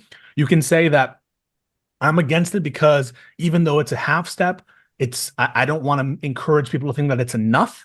And so I only want a full step, and any half step is really so kind of accelerationist argument that I'm okay with the crisis getting worse, but it'll only be addressed if it's a full step, and this is not the full step. There are some arguments you can use to get there. The arguments you can't use are, this is an amnesty bill, this will increase illegal immigration, president already has the authority to do this, because those arguments are invalid. Well, you can use them, it wouldn't be. Yeah, it doesn't comport with reality. Okay. So we're gonna try to wrap up in like 12 minutes. So let's try I'll let you guys go. This. Well, let me read you some super chats addressed to you first. We'll try to go through them quickly. Sure. AKA Batosai for $5 says, ask what Biden should be debating with Trump. What would be an appropriate border policy for fixing illegal immigrants not going to ports of entry? not going to ports of entry? Good question. Yeah, like how do you fix that? I think this is a measure to fix it because you're just expelling people summarily. Okay. I wouldn't go much further than this because I think that like anything less, and now you're starting to get into like really potential for abuse as against citizens or as against valid claimants, even under the high standards of Convention Against Torture and some of these other provisions. I think that could be very bad. Well, why don't we just say like anyone who doesn't show up at a port of entry just can't make an asylum claim? Period. That's what this is, right? But no, what you're saying I understand that, but I'm saying why isn't that just not always forever, permanently? Because here's the idea, right? Like there are there's some hard ways to present a valid asylum claim. If you come here on a non-immigrant visa, you are committing immigration fraud because you're planning to present an asylum claim when you're here, right? So by signing up and saying that I'm here on a guest visa and then coming here and applying for asylum, in a sense, you've already committed immigration fraud because you lied about your non-immigrant visa to even show up in the country. American law requires for you to express an asylum claim, you have to be in the country. But of course, like how can you, it's also a crime, or at least it's illegal under immigration to show up at a port of entry and not have valid visa documents. Okay. So it is against immigration law to lie about your intentions for non-immigrant visas. It's against immigration law to cross the border without inspection and admission. And it's against immigration law to show up at a port of entry without papers and documentation. All right. All of these things are against immigration law. And it is required to you to have an asylum claim for you to be in America, at least initially to be in America. Okay. Well, listen, this is easy. It's an easy fix. Okay. That's what you do. You put a little building on the border of Mexico and you say, listen, you get in a big ass line of hundred thousands of people, and you can come in this line and you can apply for asylum in this line right before you get into America. But if you're not in this line, you're out. Fuck you. Right. Yeah. No. Why don't we just do that?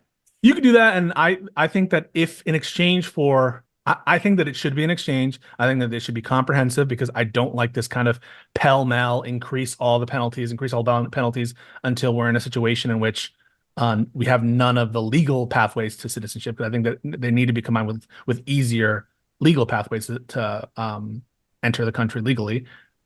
I would be okay with restricting asylum in certain ways like that. But I don't think it should just be this one-way ratchet where we're just tightening immigration without fixing some of the key problems and processing times and fundamentals at issue here that don't seem to be addressed by just like turning a few knobs every now and then. Because people, just to be clear, individuals do not seem to be responding to these incentive structures, right? In the 90s, when Bill Clinton passed IRA, which is this like huge enforcement bill, essentially, they changed a lot of aspects of immigration law that made it harsher for you to be here unlawfully, to limit your pathways if you cross unlawfully. It didn't help anything, right? Like it doesn't matter if you make it the consequences very, very high for immigration. People still come here because the conditions in their countries are so bad and the opportunities are so great. And so I don't really think turning a bunch of knobs is going to get us there. I think that like there are some fundamentals at work here that need to be addressed, and until they do, we're going to have this problem of massive migration. Okay. Apostasy for $5 says, I wonder if people like Pisco understand how ridiculous they sound. So, Pisco, do you think people like you understand how ridiculous they sound? Listen, I understand that. Not you, but people like you. Yes, I understand because there are people who immigration is very personal to them. I put on Twitter that when immigrants commit crimes, for example, right, illegal immigrants, that cuts to the core of Americans because they have not just the crime itself, but the sense of you shouldn't even be here, man. And that sense is a real personal, emotional, and actual thing that people feel. And there's actual objective problems that illegal immigration can cause, and it can cause pain to people. So when you hear someone like me, who I think is challenging preconceived notions in a powerful, law-based way with citations to case law and to actual authorities and precedent, it makes you feel bad. But I think that you should be about reals. And I think being about reals means like being nonpartisan and addressing the argument. So if you want to say you sound ridiculous, that's fine, but put because. You sound ridiculous because you're wrong about this. You sound ridiculous because Biden actually has the power. You sound ridiculous because asylum doesn't give you, it doesn't have to be asserted at the border. There's a bunch of reasons why it can sound ridiculous. You should elaborate them.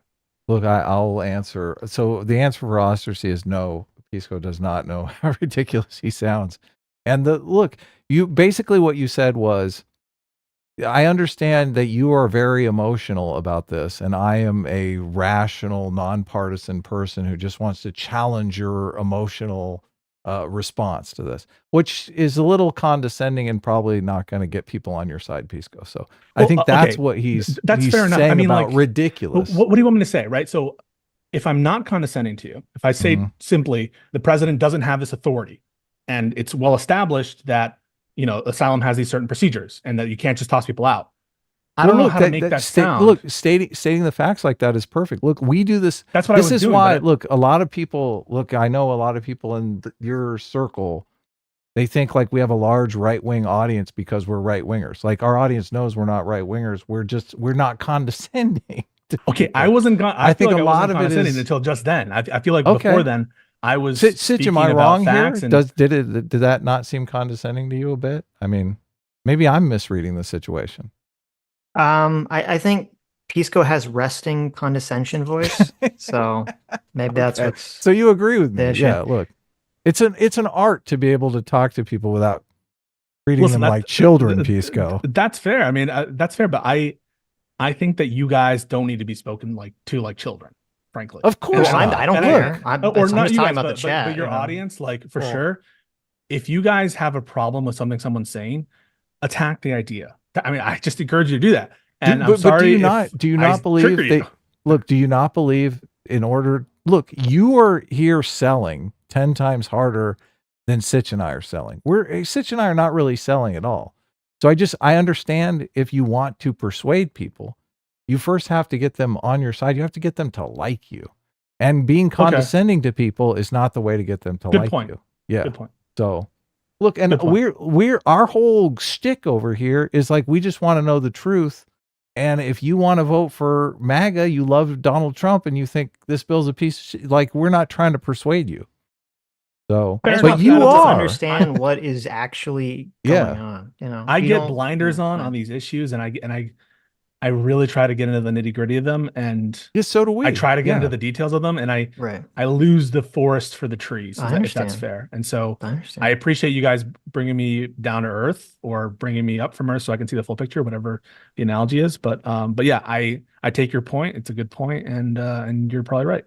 Speaking of which, Fondue for $5 says Pisco takes a half an hour to explain something Sitch just finished describing in a few cents. I don't know about that. I think that I think that people overstate the verbosity, or however you want to say, like the wordiness. Verbosity. Pretty verbose, and I get it. You're like trying to go into the very specific legals as opposed to just giving the broad strokes, but you know, you could shorten it a little bit. Okay, I'll take that. I'll take that. I understand that you guys are giving advice for future persuasion, but really, I encourage people to try if they can to the best of their ability to see past the aesthetics. I agree. Listen, I agree with that. I think that's important. I agree with that. Close off your elephants. Close off your emotion. Use your writer. Listen to the arguments and not the way the argument's being made. But you know, I agree. Everyone. If you want to hear, and I have to leave in a minute, but okay. I know people on both sides of this issue. I know people. So I've represented indigent immigrants. Really? Who are undocumented. Okay. Wow. Yeah, for sure. So as part of my pro bono, I represent a lot of people who are here on asylum claims or who are here for Sitch status. And so I know a lot of these stories, and they're harrowing stories.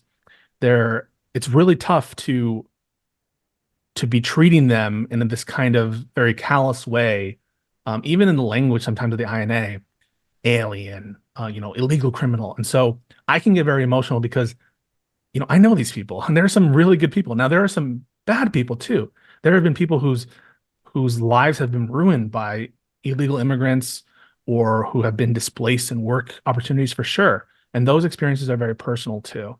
And so if some of my emotion shows up on the other side that maybe you're not as familiar with, I'm sorry, but that's just an issue that is very close to me.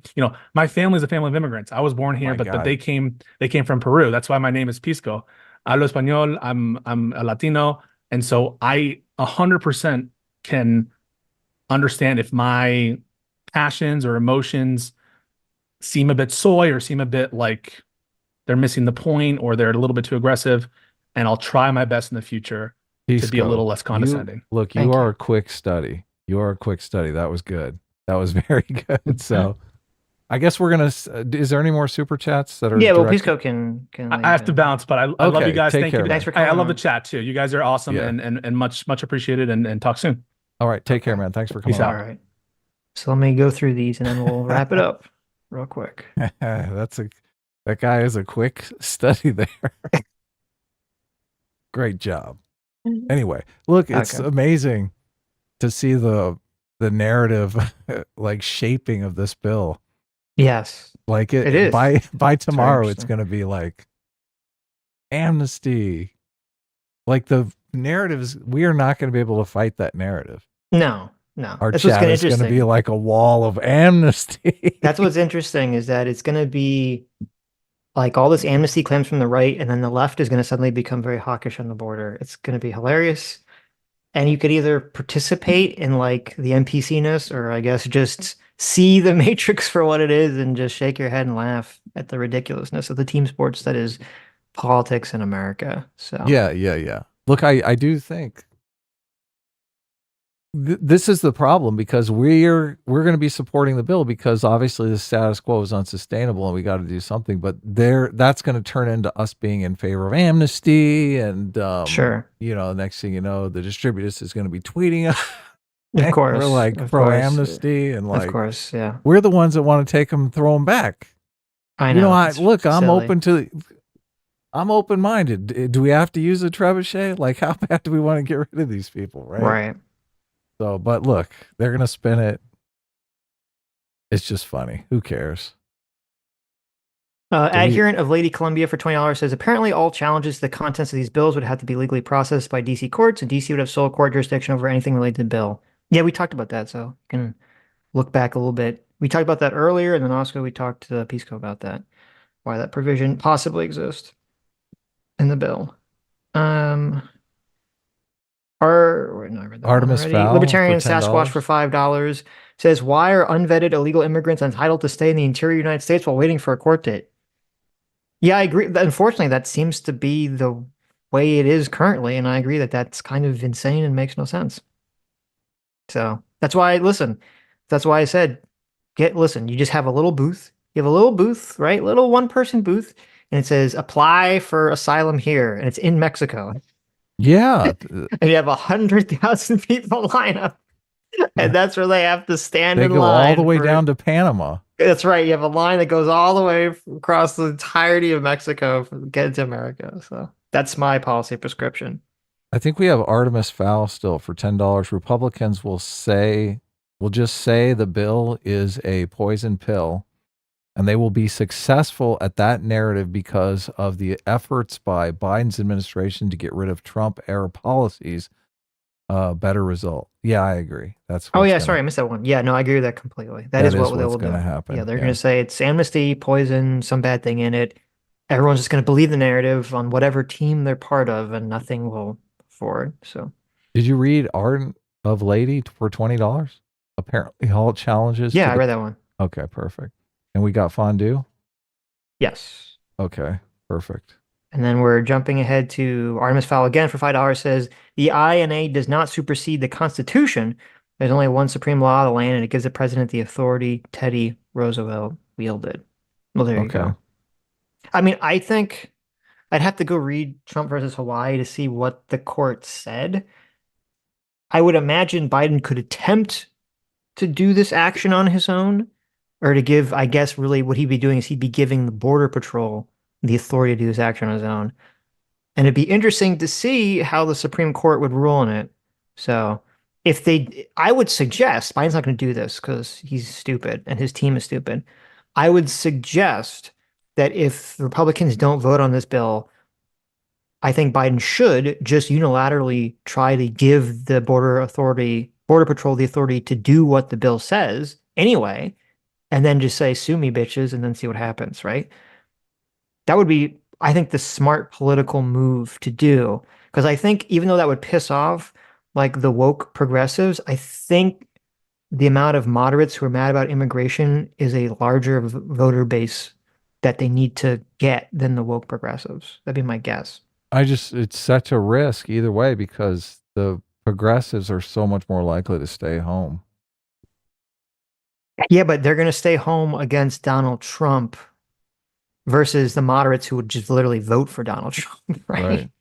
So I don't know. I was saying, I think it would make more sense for him to do that action. Right. But I understand that he would rather be like, oh, well, this is what the Congress said. I have to do it. That would be his preferred, like, cowardly action. I get the politics of that. Ed Wood Sr., which I love Ed Wood. That's one of my favorite movies. Gifted 5 memberships. Thank you. Thank you and welcome new members. Ocracy for $10 says, as I said to Adam on X, the moderate left making infinite excuses for Biden. Nothing has been more blackpilling than listening to you guys talk about this issue. The left will not criticize itself. Yeah. It's, well, what are you going to do, right? To be fair, Ocracy, very few people on the left will criticize the left. Very few people on the right will criticize the right. Politics is the team sport that people don't want to criticize their team, or they'll criticize them in sort of a way where they'll say, oh, they're not really like on my team, right? So that's why the go-to insult is like, oh, you're a rhino, right? And then the go-to insult for people that on the left that do criticize the left, they don't call them dinos, but they basically say that they're, Republicans, secretly Republicans, or, they're neocons, neoliberals, blah, blah, blah, blah, blah. We've heard this from like the Bernie crowd, a million times. So yeah. 50 gifted subs. Thank you so much, Daddy J-Mac, our surrogate father, J-Mac. Thank you so much for the 50 gifted memberships. Thank you and welcome new members. Thank you. Making it worth doing this stream. Yeah, totally. Look, we were like an hour ago contemplating whether we even wanted to do this. This is been great. Thank you. And thank you everyone who's given us super chats, also incentivizing us to do these sorts of research streams. Yeah, exactly. So, Joe the Make for $5 says the Border Patrol Union is always going to argue in favor of legislation that increases funding for its members. That's a good fair point. Yeah. That's a fair point, yeah. Jay for $5 says, I'm so jaded at this point that I always feel like there's some secret legal kung fu that spells disaster, which is hidden in every bill like this. Yep. I mean, I understand that intuition. I get you. I get that completely. So, yeah. Adam Unfriended for $5 says, Pisco, do you support to continue building the wall and have limited immigration? We need an American first mentality and not an immigrant first. Well, I don't want to speak for Pisco, but I think he's in favor of immigration. Yeah.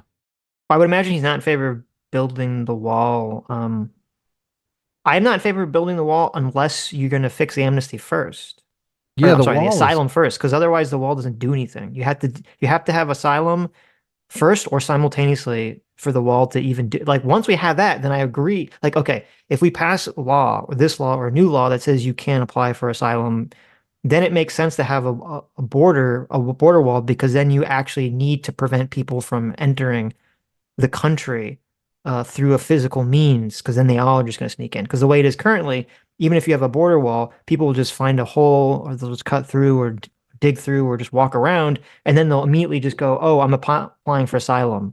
So it's like, okay, well, the wall is pointless at that point, right? The wall is a physical manifestation of the policy that Republicans want. It's just ineffective. Yeah. Right. So if you get rid of asylum, the way the asylum works now, put a wall. Otherwise, it doesn't matter. Adherent of Lady Columbia for $10 says, I notice this lately, but the default I hear often is, quote, curb illegal, make legal more easy. Why is it such? Why not a blanket reduction in immigration? Is immigration an asset as valuable anymore? So I think that's, I don't know, on one hand, I think it's like the compromise position some people make. I don't really care. I don't really have like a philosophical moral weight on immigration one way or the other.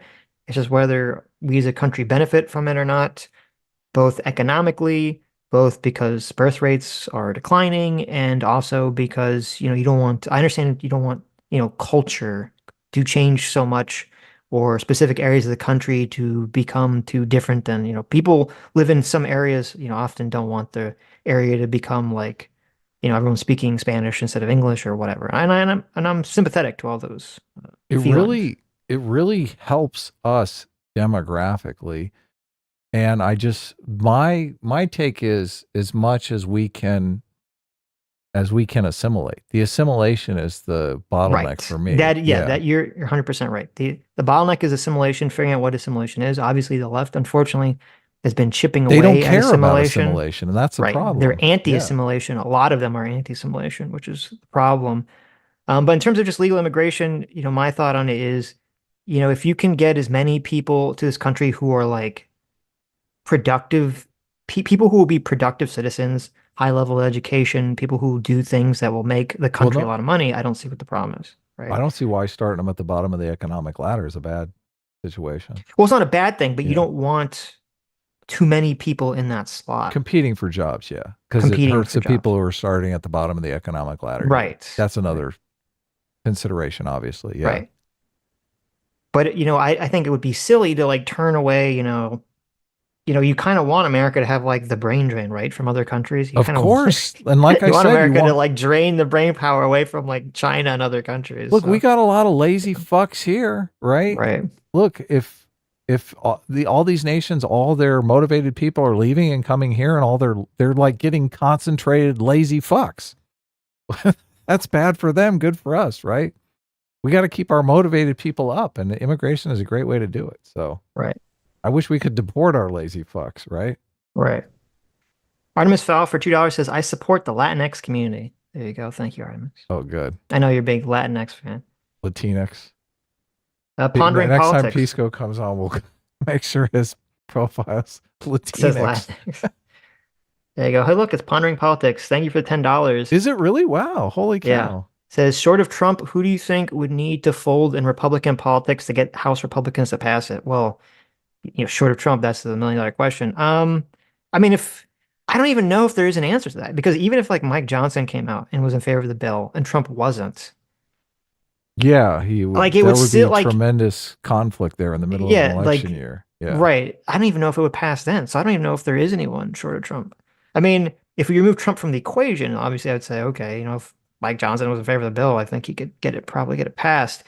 I'd have to look at, I don't know how many votes they need. I'd have to go look at the chart and see how many votes exactly they need to give like a very specific answer to that question. But even Pisco was saying he didn't even know if it passed the Senate, which that might be possible. That might be true too. So we'll see.